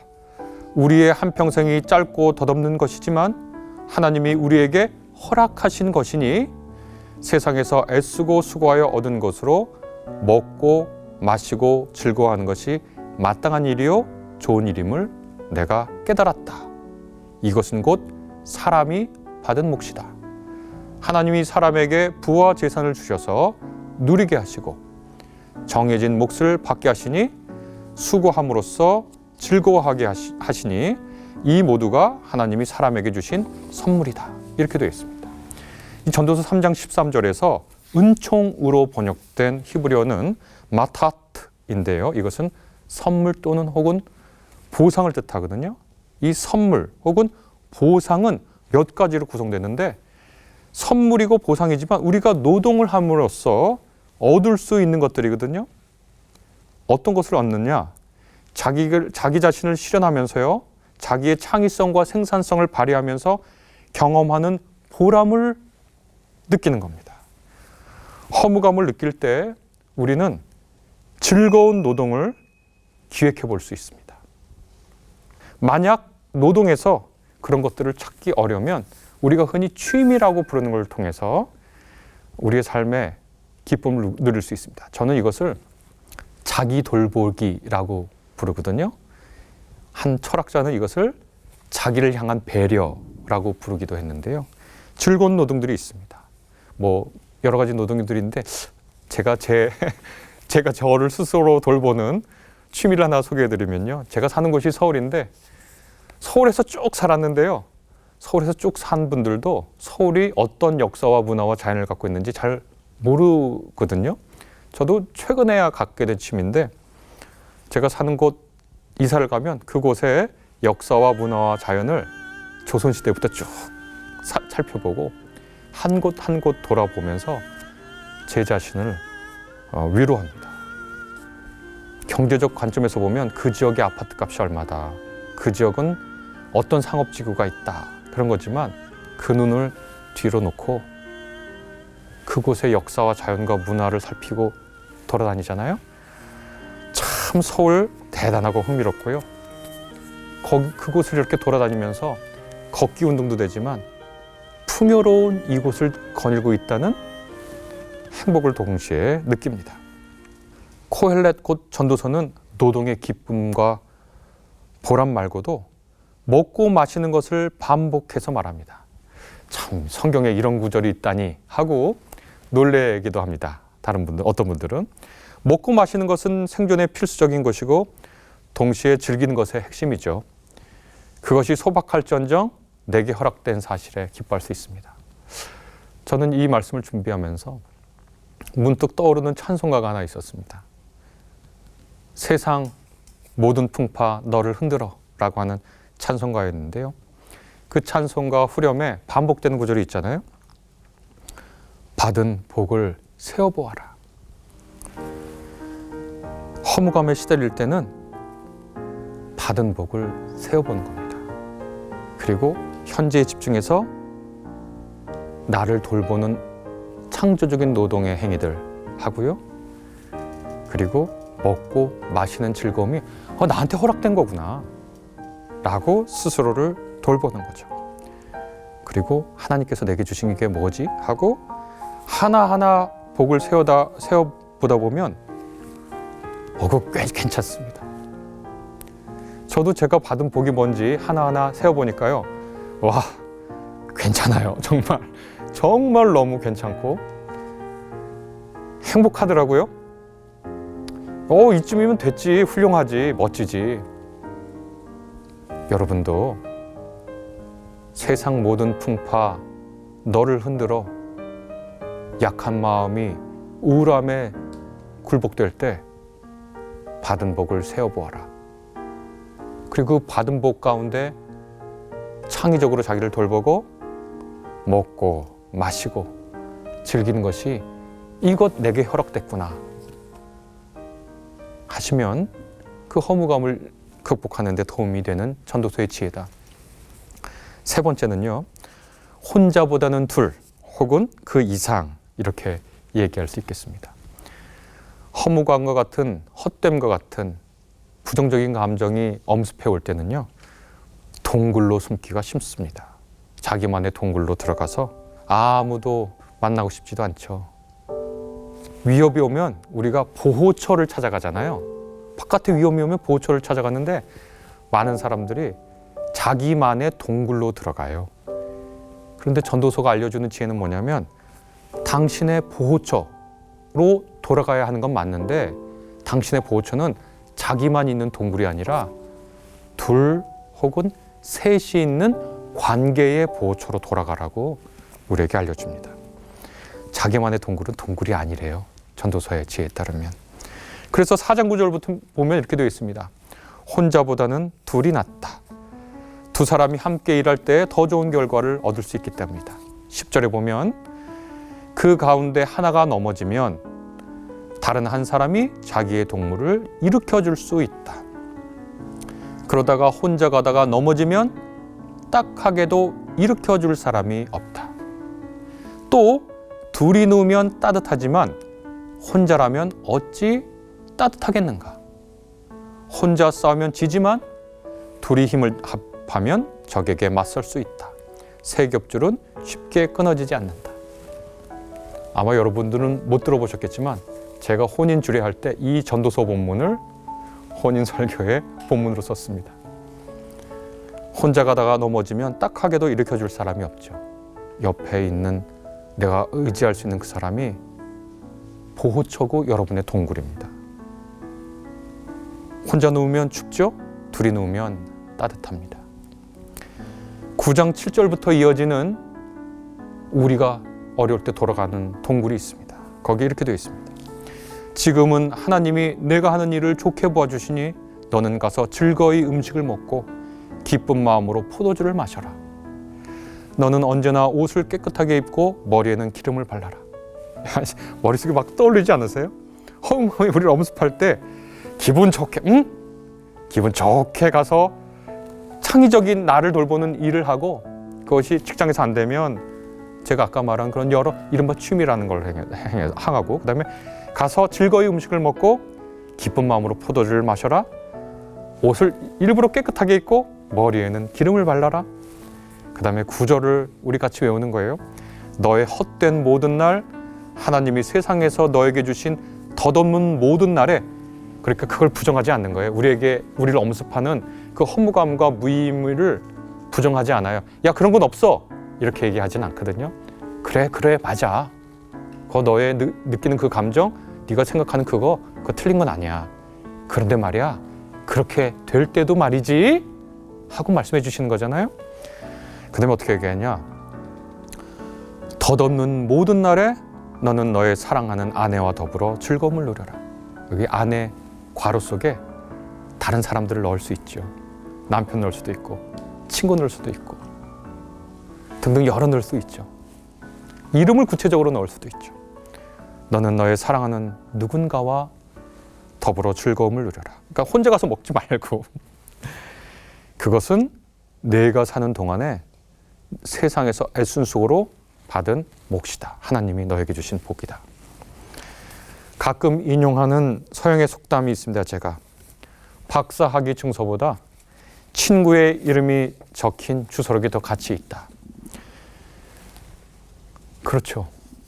가끔은 제가 갖고 있는 학위 증명서보다 내가 넘어졌을 때 나를 일으켜주는 친구의 선이, 그 친구의 주소록이 더 가치 있죠. 실증하는 것을 목표로 하는 학자들이 있잖아요. 우리나라 외국에 다. 한 경제학자가 아주 최악의 인간관계에서 그 인간관계가 극적으로 아주 좋은 인간관계로 바뀌었을 때 도대체 돈으로 환산하면 얼마어치의 가격으로 환산할 수 있을까를 연구한 논문이 있습니다. 2007년에 나온 논문인데요. 이게 그냥 사람이나 쓴 것이 아니라 이분이 2007년에 이 논문 쓰고 나중에 아주 훌륭한 학문적 업적을 이루어가지고 아주 좋은 유명한 대학의 교수로 지금 가 계시더라고요. 나타부드 포드 타비라고 하는 분인데 연구 결과에 따르면 한 사람의 관계질이 아주 안 좋다가 그것이 회복되었을 때 2007년 기준으로 8만 5천 파운드에 달하는 경제적 이익을 얻는 거랑 같은 정도의 행복감을 준대요. 별 연구를 다 하죠. 8만 5천 파운드면요. 오늘날 우리나라 돈으로 환산하면 1억 3천만 원입니다. 너무 대단하죠. 저는 전도서와 위의 논문을 함께 읽으면서 제 주변에 친구, 친척, 동료 떠올려 봤습니다. 그들이 없다면 나는 무엇이었을까? 또 제 아내와 제 두 자식을 떠올려 봤습니다. 저도 모르게 웃음이 배어나왔습니다. 그들이 없는 부유한 삶과 그들이 내 옆에 있는 지금의 나를 두고 하나를 선택하라면 저는 주저없이 후자를 선택할 겁니다. 제 인생이라고 하는 것 비록 보잘것없지만 그들과 더불어 살아온 삶이죠. 리처드 이스털린이라고 하는 유명한 경제학자가 있죠. 이스털린의 역설이라는 말로 그런 개념으로 유명한 분인데 이분은 경제학자답게 인간에게 행복을 주는 세 요소를 분석하는데요. 하나는 정말 돈이고 다른 하나는 가족이고 다른 하나는 건강이래요. 이분이 이제 연구를 했는데 근데 이분의 이스털린의 역설은 돈을 어느 정도 벌면 행복감이 지속 올라가지만 그 이상 어느 소득 이상으로는 행복감이 거기에 따라 올라가지 않는다는 거예요. 그러면 행복해지려면 어떻게 되냐? 이분은 경제학자니까 철저하게 경제학자처럼 시간이라는 자원이 한정되어 있는데 그렇다면 행복감을 극대화하기 위해서는 돈을 버는데 더 많은 시간을 쓸 것이 아니라 자원을 쓸 것이 아니라 시간 자원을 쓸 것이 아니라 건강과 관계에 가족에 좀 더 시간 자원을 쓰라는 것이 그분의 이야기입니다. 혼자보다는 둘이 낫다. 사랑으로 나와 그들은 함께 엮인 그물로서 우리가 살아가죠. 욥기의 지혜가 있습니다. 잠언의 지혜가 있습니다. 그런데 전도서의 지혜도 있습니다. 허무감이 찾아오고 짙어지고 그것이 나를 엄습하고 내가 거기서 빠져나갈 수 없을 것 같이 보일 때 전도서의 지혜로 우리가 돌아갑니다.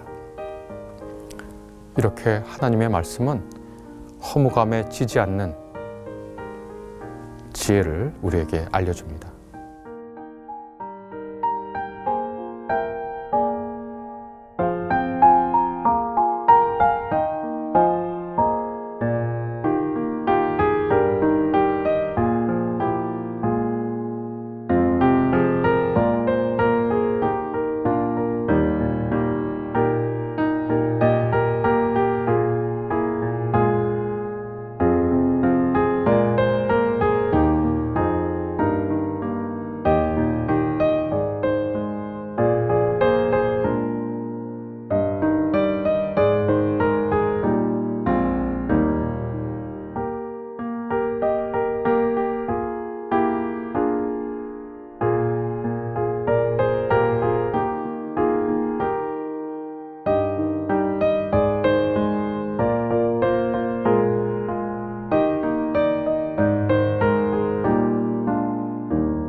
나이가 드니까 제 인생의 남은 시간에 대해 자주 생각하게 됩니다. 점점 줄어드는 인생의 시간을 생각하면 초조한 마음이 듭니다. 무언가를 천천히 차분하게 할 시간이 이제는 내게 더 이상 없는 게 아닐까 하는 생각이 들 때면 한 방에 제 인생을 의미로 가득 채워주는 것 또는 그런 방법이 없나 주위를 두리번거리게 됩니다. 그래서인지 박영선 목사님이 하신 말씀, 기독교 신앙은 초시간적으로 어떤 결과를 얻는 방법이 아니다 라는 말씀이 참 깊이 다가왔습니다. 남은 인생과 시간에 대해 고민하는 중장년분들에게 한 방이 아니라 한 걸음 한 걸음을 강조하는 이 영상을 추천드리고 싶습니다.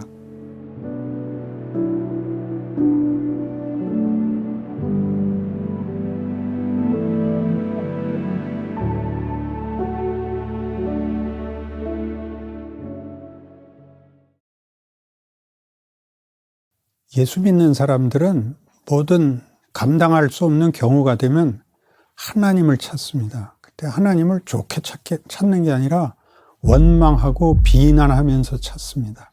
그가 구원 얻은 사람입니다. 엄마가 있는 거죠. 구원에는 신분과 수준의 두 차원이 있습니다. 첫 번째는이 아니라 동시적입니다. 시작하자마자 신분이죠. 신분이고 운명입니다. 하나는 수준. 길러야죠. 크는 건 그 다음입니다. 그러니까 신분만 강조한 것이 구원파입니다. 신분이 완성되는 것 같이 수준도 완성된다고 얘기를 하는데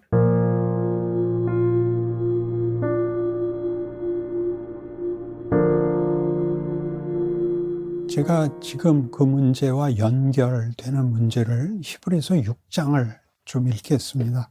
그러므로 우리가 그리스도의 도의 초보를 버리고 죽은 행실을 회개함과 하나님께 대한 신앙과 세례들과 안수와 죽은 자의 부활과 영원한 심판에 관한 교훈의 털을 다시 닦지 말고 완전한 대로 나아갈지니라. 하나님께서 허락하시면 우리가 이것을 하리라. 한번 빛을 받고 하늘의 은사를 맛보고 성령에 참여한 바 되고 하나님의 선한 말씀과 내세의 능력을 맛보고도 타락한 자들은 다시 새롭게 하여 회개하게 할 수 없나니 이는 그들이 하나님의 아들을 다시 십자가에 못 박아 드러내놓고 욕되게 함이라. 여기 무서운 말이 나오죠. 여기서 하는 얘기는 뭐냐면 예수를 믿었으면 앞으로 더 나가라는 겁니다. 즉 우리가 알고 있는 한국 교회사적 현 시점은 예수를 믿으면 천국 간다고, 죽음도 두려워하지 않겠다고, 그리고 하나님이 얼마든지 기도에 응답하셔서 복을 주실 수 있다. 이렇게 순교 시대와 부흥 시대를 거쳤습니다. 그러나 이제 그 시대가 끝나고 지금 현 시점에 와서 보니까 교회들이 그 다음을 가지고 있지 못한 것 같이 굽니다. 코로나 시대가 되자 교회는 왜 코로나 시대에 좀 더 적극적인 그들이 믿는 어떤 초월적인 책임이랄까 또는 증거를 발휘하지 못하고 있을까 이렇게 됐습니다. 이 앞으로 나가는 이 문제들은 여기서 얘기하는 바와 같이 한번 믿고 타락하면 끝장이다 이런 식으로 얘기를 했는데 이 말은 첫 강의에서 얘기한 바와 같이 출애굽 사건과 같습니다. 애굽을 나오면 돌아갈 수가 없습니다. 홍해를 가르고 나왔고 지나온 다음에 애굽 군사들이 따라 들어왔다가 홍해물이 다시 차서 다 죽어버렸습니다. 홍해를 되짚어 돌아가서 애굽으로 갈 수는 없습니다. 그러면 광야에서 죽은 사람들은 천국 갔냐 지옥 갔냐 이 질문이 꼭 나오는데 천국 갔습니다. 왜냐하면 모세도 그들과 함께 죽기 때문입니다. 모세는 물론 믿음을 갖고 있었지만 무리바 사건에서 실수를 하고 하나님이 같이 죽어라 그렇게 되는데 모세가 알아듣습니다. 그들을 데리고 나온 책임자로서 그들과 함께 죽어야 맞고 그 죽음이 버림받은 것이 아니라는 증거로 모세가 거기 함께 죽는 겁니다. 그러니까 우리가 이 광야 생활을 실패할 확률이 많다는 걸 암시하고 있습니다. 그럼에도 불구하고 이것이 실패하지 않는다는 우리 로마서 8장에 나오는 바와 같이 하나님을 사랑하는 자, 곧 그 뜻대로 부르심을 입은 자들에게는 모든 것이 합력하여 선을 이룬답니다. 그러니까 실패도 선을 이룰 것입니다. 그런 문제를 이제 우리 기독교가 어떻게 구체적으로 설명하는가는 성경에 가득 차 있으니까 더 긴 시간이 필요하고요. 여기서 우리가 한번 예수를 믿었다. 그러면 그 구원은 실패될 수 없다는 것은 구원이 결국 우리의 의지와 능력에 달려 있지 않고 하나님의 의지와 하나님의 능력에 달려 있기 때문이다. 입니다. 그리고 그런 과정 속에서 우리는 나는 아닌가 보다 라는 그런 자책과 절망의 과정을 얼마든지 겪는다. 얼마든지 겪는다. 대표적인 사례는 베드로입니다. 베드로는 예수님을 3번 부인했고 그 3번 부인할 거를 예수께서 아셨고 돌이킨 후에 네 형제들을 굳게 하라는 약속까지 그때 이미 받고 더 무섭게는 예수께서 너희는 나를 누구라 하느냐 할 때 주는 그리스도시요 살아계신 하나님의 아들이십니다. 그래서 큰 칭찬을 받고 교회의 약속을 받고 그러나 이 말을 나가서 하지 말아라 그러자 주여 저는 주를 떠나지 않겠습니다. 그러지 마십시오 라고 해서 무슨 꾸중을 듣냐 하면 사탄아 내 뒤로 물러가라 라는 그런 어마어마한 꾸중까지 듣지만 그가 최고의 사도가 됩니다.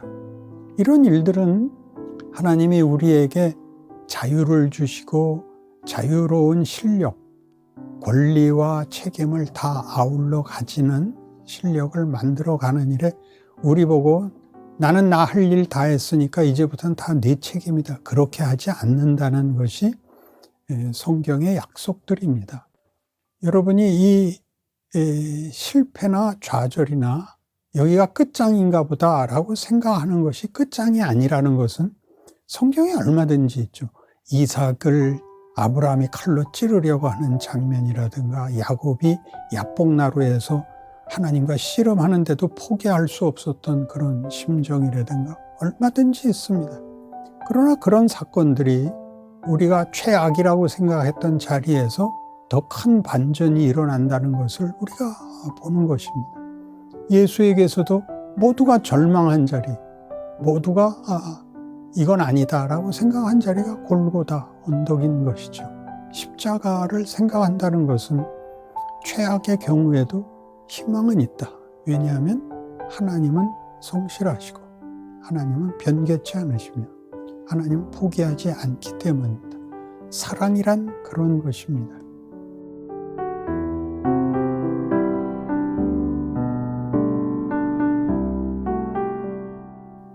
그래서 우리가 이 문제를 조금 더 이 질문에 답하기 위해서 엘리야 이야기를 이번 시간에 하겠습니다. 구약의 대표적인 신앙 인물들을 꼽으라 그러면 누구나 아브라함, 모세, 다윗, 엘리야 정도는 구약의 대표적인 위인으로 꼽을 것입니다.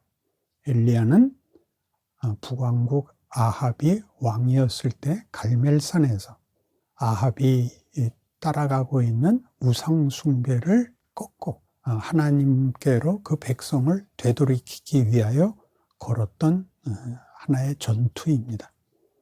갈멜산에서 아합이 기르고 아합이 붙잡고 있었던 바알과 아세라 선지자들 850명과 여호와를 믿는 엘리야가 맞대결하여 엘리야가 이기죠.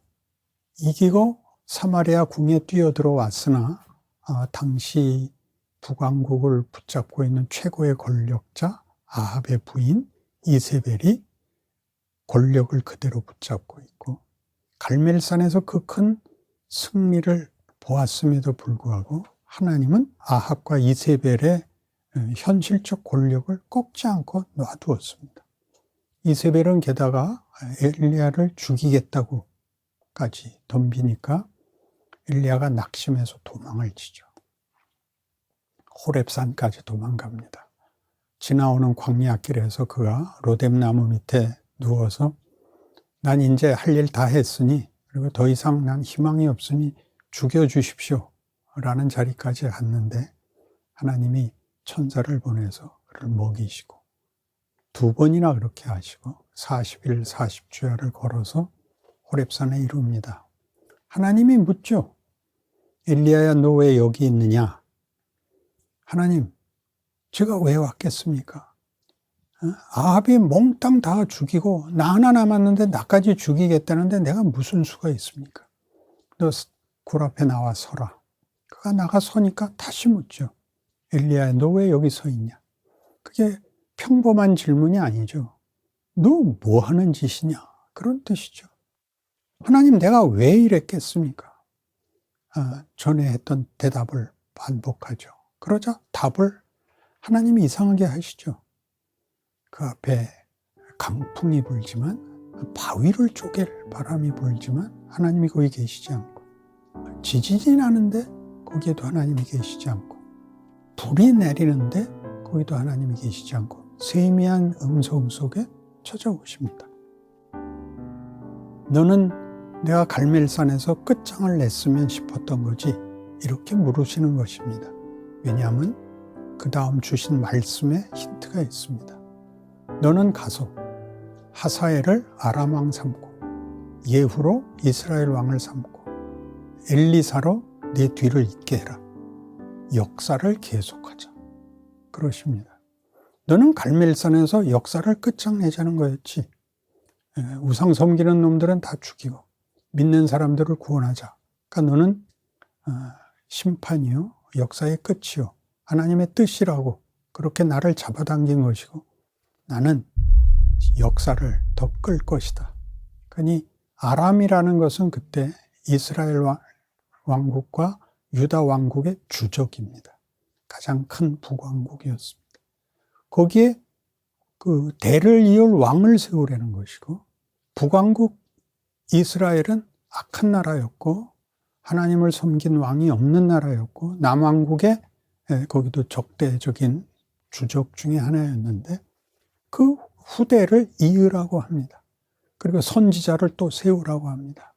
하사엘의 칼을 피하는 자 예후가 죽이고, 예후의 칼을 피하는 자 엘리사가 죽일 거다. 이 하나님이 궁극적인 승리를 주시지 않아서 일어나는 혼란, 마치 권력이 전부이고 폭력이 전부인 것 같은 역사를 계속해라. 이렇게 하나님이 엘리야에게 명합니다. 그러니까 역사가 왜 있어야 되느냐 하는 문제가 되죠. 왜 이렇게 난리구슬하는 역사를 하나님은 연장을 하실까?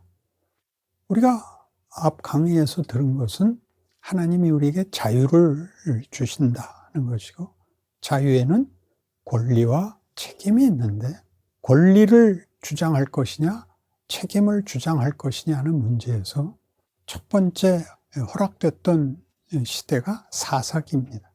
사사기에서는 젖과 꿀이 흐르는 땅에 저들이 자유로운 백성으로 들어와서 거주하게 되었는데, 거긴 여러 번 반복되듯이 각자 자기 소견에 옳은 대로 합니다. 권리부터 했죠. 이기주의가 됐습니다. 그러자 나라가 다 망했죠. 이기주의. 현대도 제일 큰 문제는 이기주의죠. 각각의 권리를 주장하고 책임은 없는 민주주의가 됐죠. 책임이 없는 민주주의는 결국 가장 큰 혼란으로 갈 수밖에 없고 자멸로 갈 수밖에 없다가 성경에 이렇게 되어 있습니다. 그럼 열왕기는 뭐냐 하는 문제가 됩니다. 왜 왕을 세웠는데도 이 꼴이냐? 왕을 세웠다는 것은 권력을 준 것입니다. 자유에 더하여 권력까지 줬는데, 권력이라는 것이 폭력으로 갈 것이냐 섬기는 대로 갈 것이냐 라는 이제 갈림길에 서게 됩니다. 권력이 왜 폭력과 섬김으로 나뉘느냐?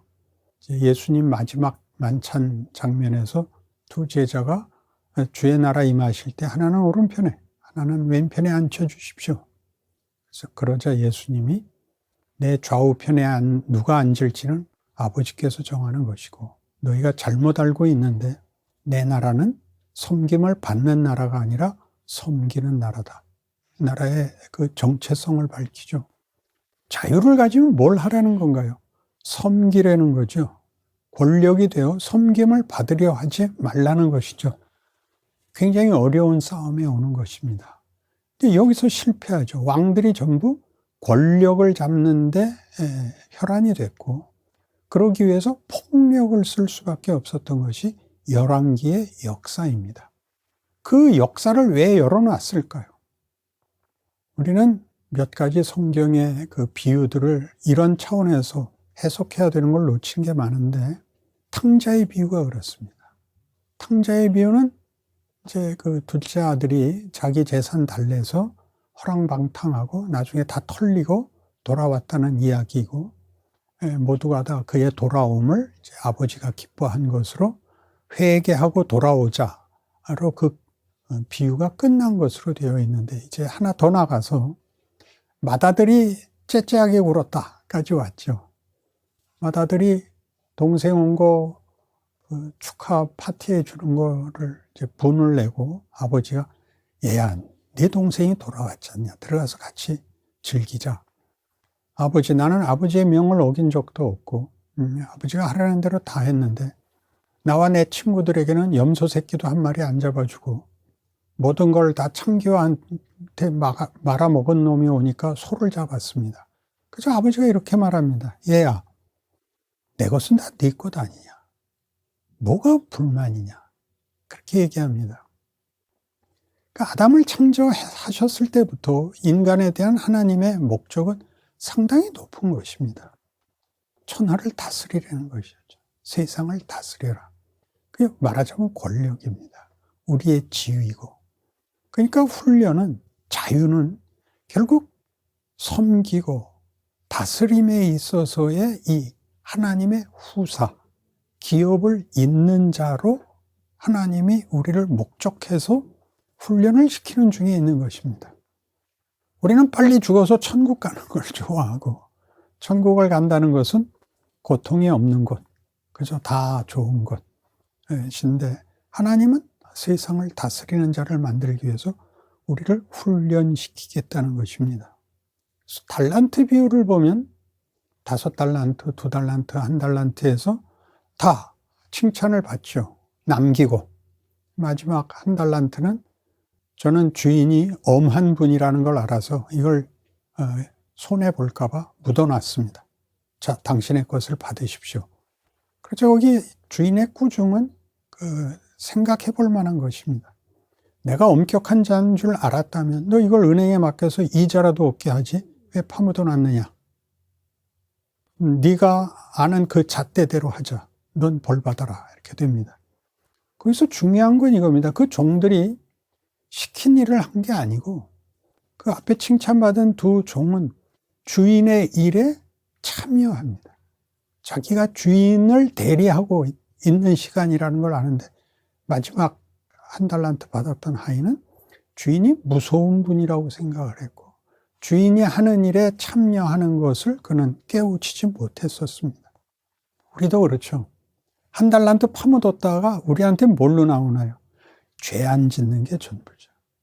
우리는 마음의 자책을 가지는 걸 제일 무서워하고, 내가 자책할 걸 가지고 있는데도 그걸 해결하지 못하고 있으면 하나님이 나를 버릴까 봐 겁을 내는 겁니다. 한번 해봐라. 이건 매우 중요한 성경의 권유입니다. 내 인생을 살아라. 내 인생이 다른 사람보다 더 어려울 수 있다. 혹은 내가 다른 사람보고 쟤는요? 하고 물을 수 있다. 그게 요한복음 마지막 장에서 나오죠.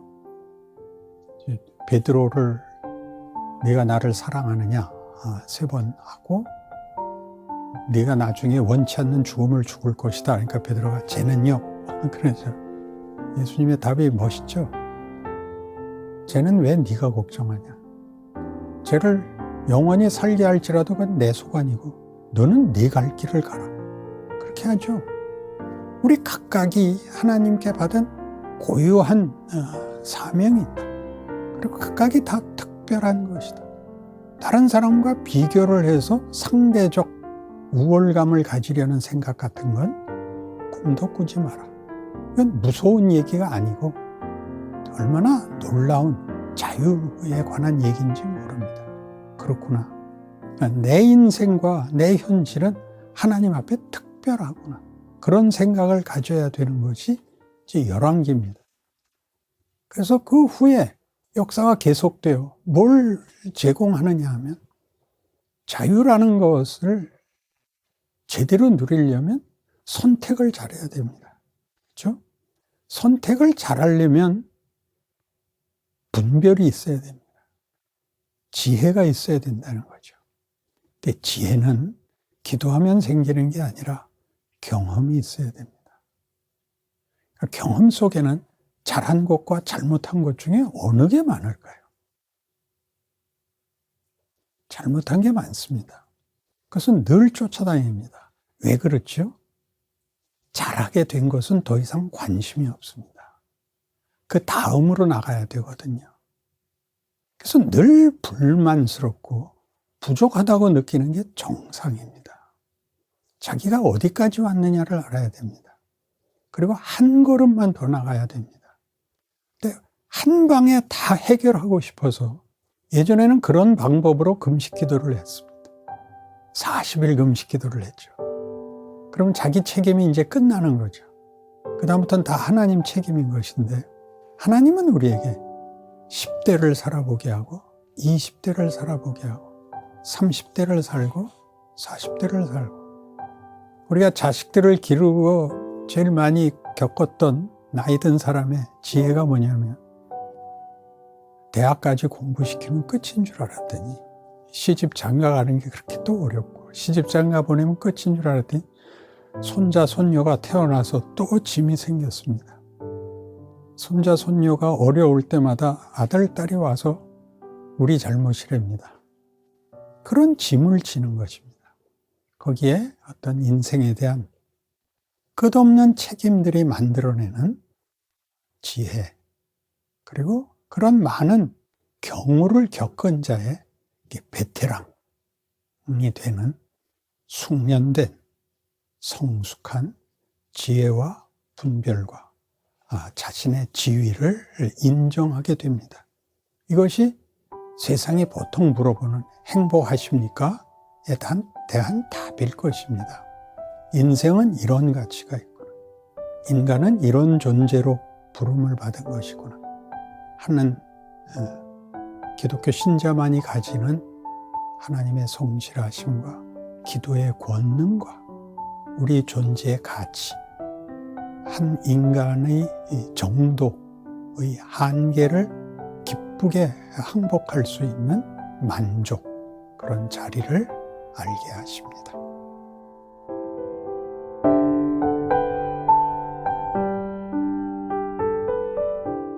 시간의 중요성은, 시간을 길게 잡으면 역사지요. 시간은 전후가 있다는 것입니다. 앞이 있고 뒤가 있지요. 우리는 기독교 신앙을 초시간적으로 결과를 받는 방법이라고 생각을 합니다. 기도를 하면 뚝딱이 되기를 바라는데, 하나님이 전후를 만든 것은 앞과 뒤가 연결되면서 지금 앞에 있는 일이 일어난 일이고, 내일은 모르겠는데 오늘 어디로 가야 될지를 결정을 해야 되는 오늘입니다. 늘 오늘만 있죠. 그때 어떻게 해야 되는가가 우리에게 선택을 강요한다는 것을 알아야죠. 선택을 안 하면 오늘이 끝이 안 나잖아요. 어제 했어야 하는 걸 안 한 오늘은 짐이 따블이 되죠. 당연한 얘기 아닌가요? 그런 것들이 우리를 떠밀어서 우리를 기어코 정당한 선택을 하는 실력 있는 자로, 그리고 그렇게 하려면 분별이라는 것이 생기고 지혜라는 것이 생겨야 된다는 이 나이가 가지는 하나님의 일하심의 성실함과 성경의 증언들이 어떻게 어느 자리, 어느 경우에도 왜 교훈이 되는지를 알게 될 것입니다.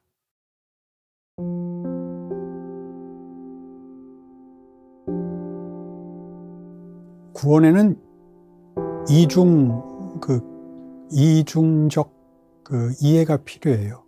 구원을 받는다 그러면 신분이에요. 처음에는 신분, 하나님의 자녀가 되는 거예요. 이거는 절대 불변이에요. 없어질 수 없어요. 우리가 혈연도 그렇지 않나요?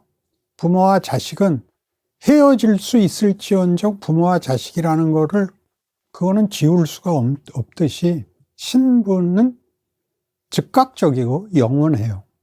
수준은 다른 문제예요. 자기 자식을 기르지 않는 부모는 없어요.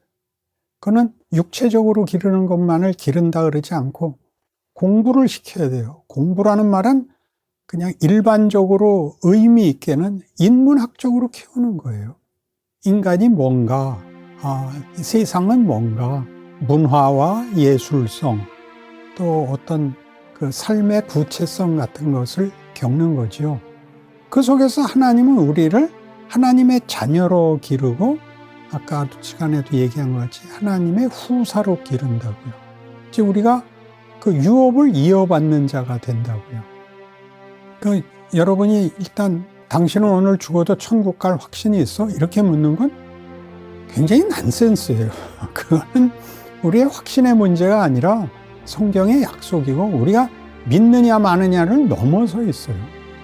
로마서 8장에 나오는 식으로 얘기하면 천사들이나 권세들이나 사망이나 그 무엇도 그리스도 예수 안에 있는 하나님의 사랑에서 우리를 끊을 수 없다. 그러면 예수 그리스도 안에서라는 얘기는 예수 그리스도의 죽음과 부활이라는 역사를 지워야 우리 운명이 취소될 수 있어요. 그게 역사라는 것은 역사란 되돌릴 수 없는 걸 얘기해요. 지나간 과거라 말이죠. 그래서 하나님의 그 구원의 역사를 뒤집을 수가 없어요. 그러니까 우리의 운명, 신분은 영원해요.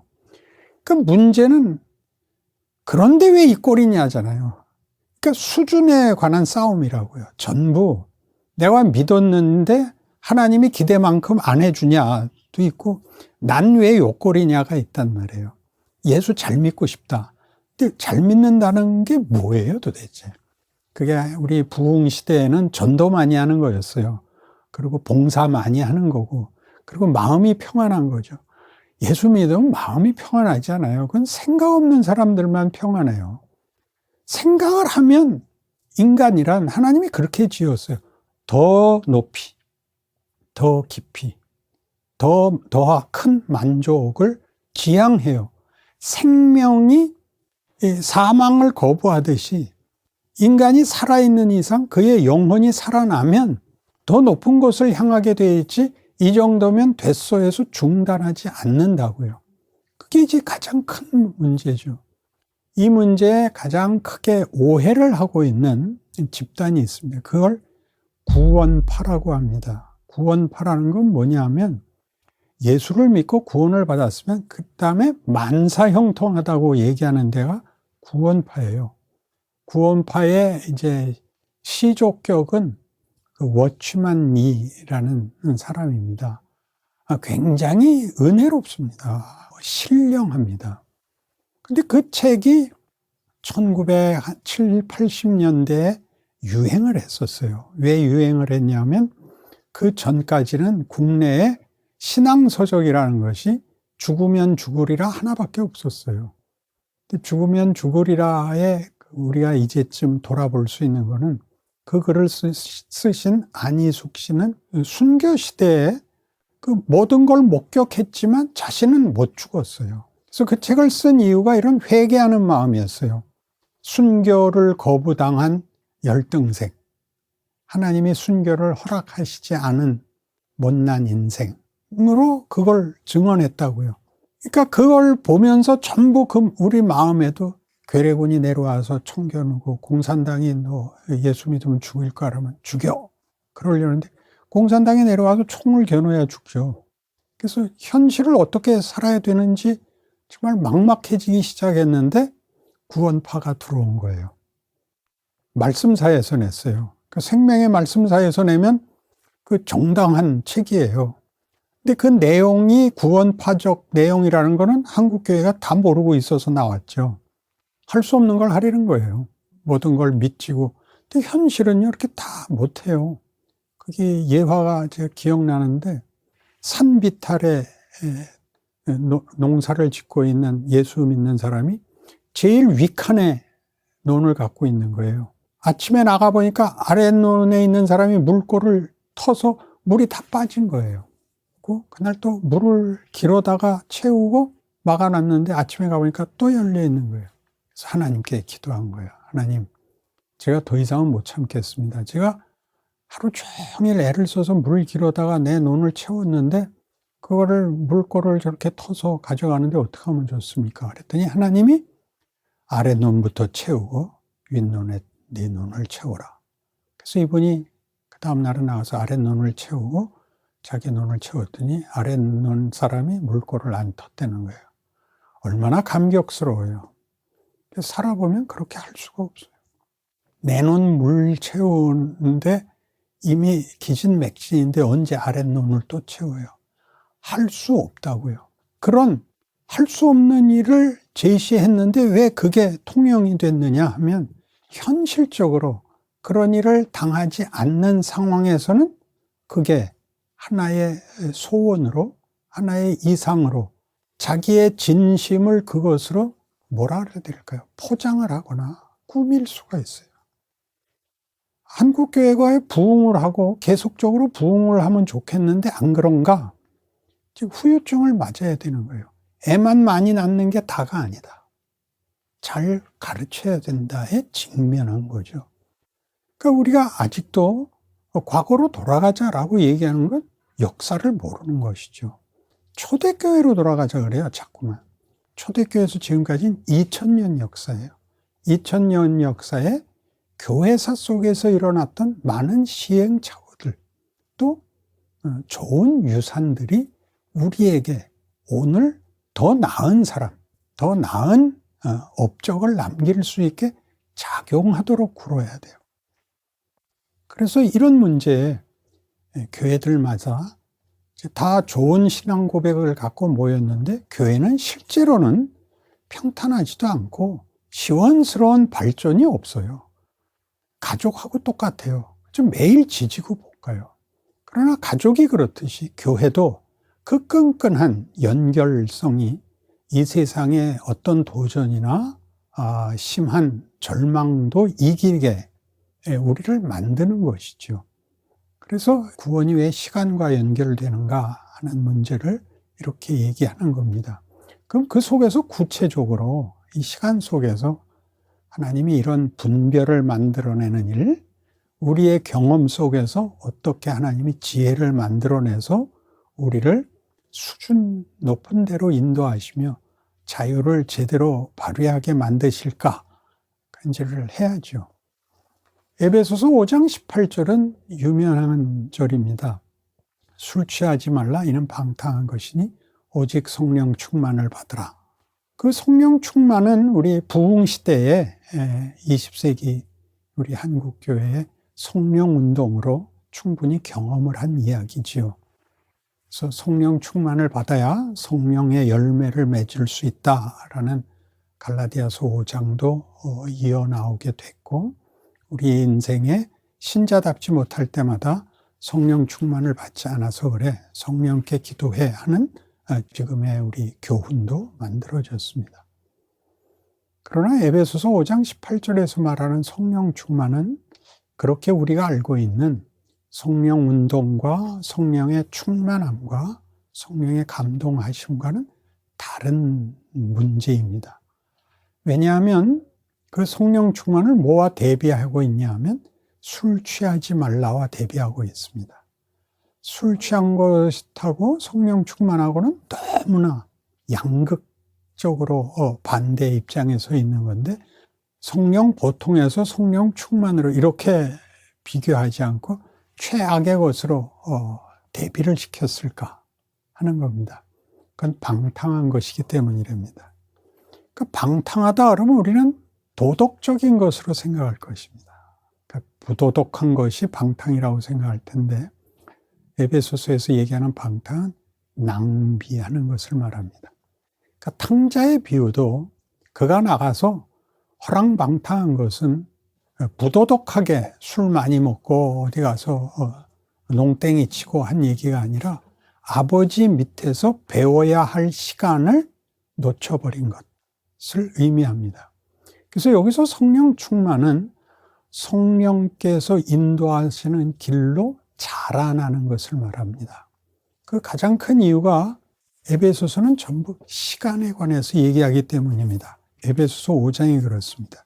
그런즉 너희가 어떻게 행할지를 자세히 주의하여 지혜 없는 자 같이 하지 말고 오직 지혜 있는 자 같이 하여 세월을 아끼라. 때가 악하니라. 그러므로 어리석은 자가 되지 말고 오직 주의 뜻이 무엇인가 이해하라. 술 취하지 말라. 이는 방탕한 것이니 오직 성령으로 충만함을 받으라. 시와 찬송과 신령한 노래들로 서로 화답하며 너희의 마음으로 주께 노래하며 찬송하며 범사에 우리 주 예수 그리스도의 이름으로 항상 아버지 앞에 하나님께 감사하며 그리스도를 경외함으로 피차 복종하라. 뭐가 나왔죠? 시간을 아끼라. 어리석은 자가 되지 말라. 지혜로운 자가 되라의 성령 충만이 등장하는 겁니다. 그러니까 우리의 시간들이 일을 한다는 거죠. 어떻게 일한다고요? 아까 공부하듯이 초등학교를 들어가고 중학교를 들어가고 하나씩 가야 되는 겁니다. 우리는 초시간적이죠. 성령께서 임하시면 방언도 하고 은사도 베풀고 기적을 일으킬 수 있고 하는 초시간적, 초월적인 방식으로만 하나님의 일하심을 이해하려고 들지요. 쉽지요? 말하자면. 간절히 기도하면 하나님이 응답하셔야 된다면. 그런데 하나님은 시간을 두고 차근차근히 하자는 것이죠. 여기가 우리가 놀라는 부분이죠. 구원 역사도 하나님의 창조 세계 안에 들어오셔서 시간과 공간을 뛰어넘지 않고 시간 속에 들어오시고 공간 속에 들어오셔서 육체를 입으십니다. 그래 구체적으로 하나님의 구원을 이루어 나가십니다. 우리가 본받을 수 있게, 우리가 다시 재현할 수 있게 하십니다. 놀라운 일이죠. 그래서 이 문제를 제대로 이해하려면 그 후에 아내들이요 자기 남편에게 복종하기를 주께 하듯하라. 예수 믿는 사람들이 제일 싫어하는, 여자들이 제일 싫어하는 부분이에요. 이는 남편이 아내의 머리됨이 그리스도께서 교회의 머리됨과 같으니 그가 바로 몸의 구주시니라. 그러므로 교회가 그리스도에게 하듯 아내들도 범사에 자기 남편에게 복종할지니라. 똑같이 남편들의 아내 사랑하기를 그리스도께서 교회를 사랑하시고 그 교회를 위하여 자신을 주심 같이 하라. 그러니까 둘이 똑같아요. 하나는 사랑이라 그랬고 하나는 복종이라 그래서 혼동을 해요. 똑같은 말이에요. 사랑은 복종이에요. 부부의 관계에서 성령 충만이라는 것이 어떻게 일어나는지를 설명하는 게 제일 이해가 좋습니다. 사랑해서 결혼을 합니다. 그리고 당연히 이것이 최고의 행복을 만들 거라고 기대합니다. 네, 결혼하고 행복한 사람은 없습니다. 내가 미쳤지 이렇게 생각하는 것이 정상적인 과정입니다. 아닌 것 같은 표정을 한번 지어보시죠. 사랑이 이런 것일 줄은 몰랐고 왜 행복하지 않은지가 도대체 이해가 가지 않습니다. 이 사람을 미워하지 않습니다. 이상하게 행복하지 않습니다. 그럼 사랑에 문제가 있었나? 이렇게 갈 수밖에 없죠. 그러니까 세상에서는 사랑이 뭐냐 하면 진심과 열정입니다. 근데 진심이 바뀌었나? 내가 변심이 됐냐? 그렇지 않습니다. 열정이 식었나? 그럴 수는 있습니다. 좀 옛날만큼 열성적이진 않지만 그건 뭐 살려면 할 수 없는, 삶에 묶여서 할 수 없는 일이지 열정이 식은 것 같지도 않습니다. 그럼 어떻게 된 건가? 성경은 뭐라고 얘기하는가? 성경은 이렇게 얘기하죠. 고린도전서 13장이 사랑장인데 사랑은 뭔가? 이건 아니다. 그러니까 세 개 나와요. 천사의 말을 하는 거 아니다. 산을 옮기는 능력이 아니다. 자기 몸을 불사르게 내어주는 것 아니다. 이건 사랑 아니다. 혼동하지 마라. 그럼 사랑은 뭐냐? 사랑은 오래 참는 거다. 그럽니다. 우리말은 굉장히 완곡하게 번역이 됐는데 영어 번역이 직역이에요. Love is long suffering입니다. 사랑은 오랜 고통이다. 그럼 다 적용이 되죠. 모든 결혼한 사람은 다 고통스럽습니다. 이게 뭔가, 이게 보란 듯한 일을 할 틈이 없습니다. 가족에 묶여서. 부모는 자식에게 묶이고 자식은 부모에게 묶여서 자식들은 밤낮, 다른 엄마들은 다 천사 같은데 우리 엄마는 왜 악마 같을까? 다 자식은 그러고 부모는 남의 집 애들은 다 예의 바르고 말 잘 듣던데 왜 내 애들은 말을 안 들을까? 서로 그러죠. 그리고 이어서 사랑은 속내지 않는다. 무례히 행치 않는다. 이기적이지 않다. 모든 것을 믿고 바라고 견딘다. 이렇게까지 갑니다. 이게 무슨 말일까요? 우리는 살면서 부부가 되어서 처음으로 자신이 자기 혼자가 아니고 둘인 묶음을 당합니다. 연합을 당합니다. 연합을 했을 때 사랑으로 묶였으니까 둘이 일심동체가 되며 뜻도 같으리라고 생각했는데 둘이 하나이지 않고 둘이 각각이라는 걸 알게 됩니다. 모든 문제에 둘이 엮여 있는데 생각이 서로 다릅니다. 이걸 어떻게 해야 되는지 갈피를 잡을 수가 없습니다. 어떻게 견딥니까? 헤어질 수 없어서 견딥니다. 헤어지겠다는 극단적인 생각도 합니다. 그러나 그게 더 어려워서 할 수 없이 삽니다. 이 할 수 없이 산다는 건 지금 나이의 결론은 아닙니다. 그때 그 시대의 느낌이었죠. 그러면서 무엇을 배우느냐 하면 지는 법을 배웁니다. 지는 것이 사랑이고 지는 것이 지혜고 지는 것이 인내고 지는 것이 용기입니다. 그래서 남자는 처음으로 자기 홀로 뭐든지 할 수 있을 것 같았던 영웅주의적 기대를 꺾게 되고 현실로 돌아오게 됩니다. 한 아내를 만족시키고 만족시킬 수 없을 때는 최소한 순종해야겠다라는 이 자유를 권리로밖에 이해할 수 없었던 이 독불 장군을 사람을 만듭니다. 결혼이 만듭니다. 여자도 그렇습니다. 여자가 자식을 길러야 하고 남편에 묶여 있다는 것을 아내도 배우고 남편은 나가서 자기 일을 하지만 여자는 아무것도 못한다. 이렇게 되는 것은 잘못입니다. 남편을 챙겨야 된다는 걸 알게 됩니다. 여기서 서로 자기도 모르게 사랑이 둘이 하나라는 걸 알게 됩니다. 그런데 왜 이렇게 사사건건 의견이 같지 않고 불편하냐? 듀엣을 하기 때문입니다. 이중창입니다. 이중창은 혼자 하는 게 아니죠. 같은 노래를 부르는데 음이 다른 소리를 내야 됩니다. 그래서 뭐가 나오죠? 화음이 생깁니다. 화음은 혼자서는 죽었다 깨도 만들 수 없는 거예요. 아무리 혼자 잘해도 음악의 진정한 예술성, 화음은 상대가 있어야 됩니다. 그것은 우리가 이 모든 것에 처음 시작할 때 한 것 같이 하나님이 인간에게 자유를 주시는 이유입니다. 하나님은 하나님 홀로 자족하신 분이지만 그걸 더 키우고 더 풍성하게 하시기를 원하사 상대를 만들기로 했습니다. 상대를 만들지만 그 상대에게 자유를 주지 않는다면, 자율권을 주지 않으면 화음을 만들 수 없다는 것을 처음부터 아시고 만듭니다. 그래서 그에게 자유를 줍니다. 그리고 그가 기꺼이 이 음악에, 이 이중창에 참여할 때까지 기다리고 가르치고 자기 멋대로 하는 시간을 주십니다. 그것은 가장 크게 아담이 명령을 어겨서 죄를 범하였을 때부터 시작합니다. 그를 죽여 없애고 새 사람을 만들면 될 거 아닙니까? 순종하는 사람을. 그러면 그건 조작이고 그것은 조종입니다. 그렇게 해서는 이중창을 못합니다. 우리가 딴소리를 내는 것을 하나님이 받으십니다. 놀라운 일이죠.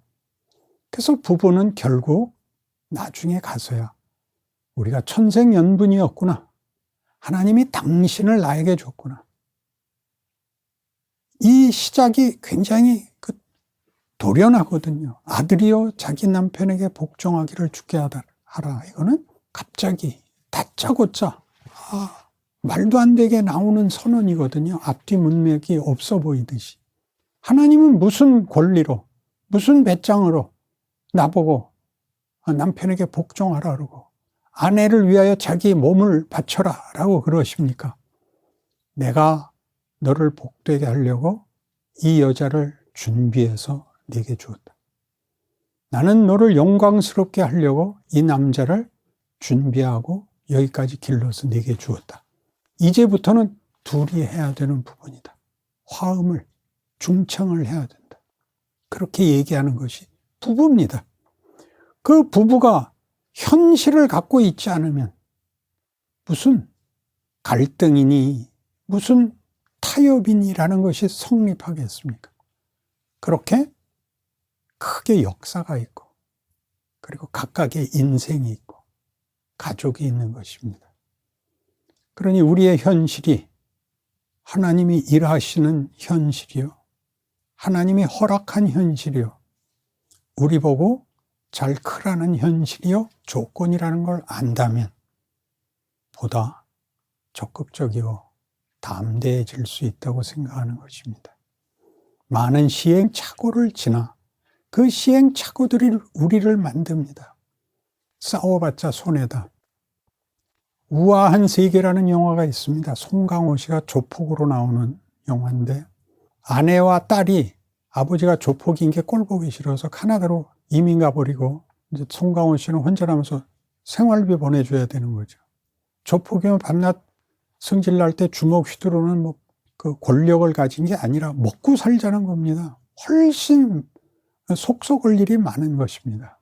그래서 그날도 속 썩고 집에 와서 이제 소포로 온 옛날 카세트 영상 텔레비에 꽂아서 보면서 자기가 끓인 라면 하나 먹고 있는데 아내하고 딸이 물총 싸움하면서 깔깔거리고 정원을 뛰는 모습을 보면서 그냥 너무 안타깝죠. 너무 보고 싶고 현실은 그렇지 않고 그래서 밥상을 걷어차버립니다.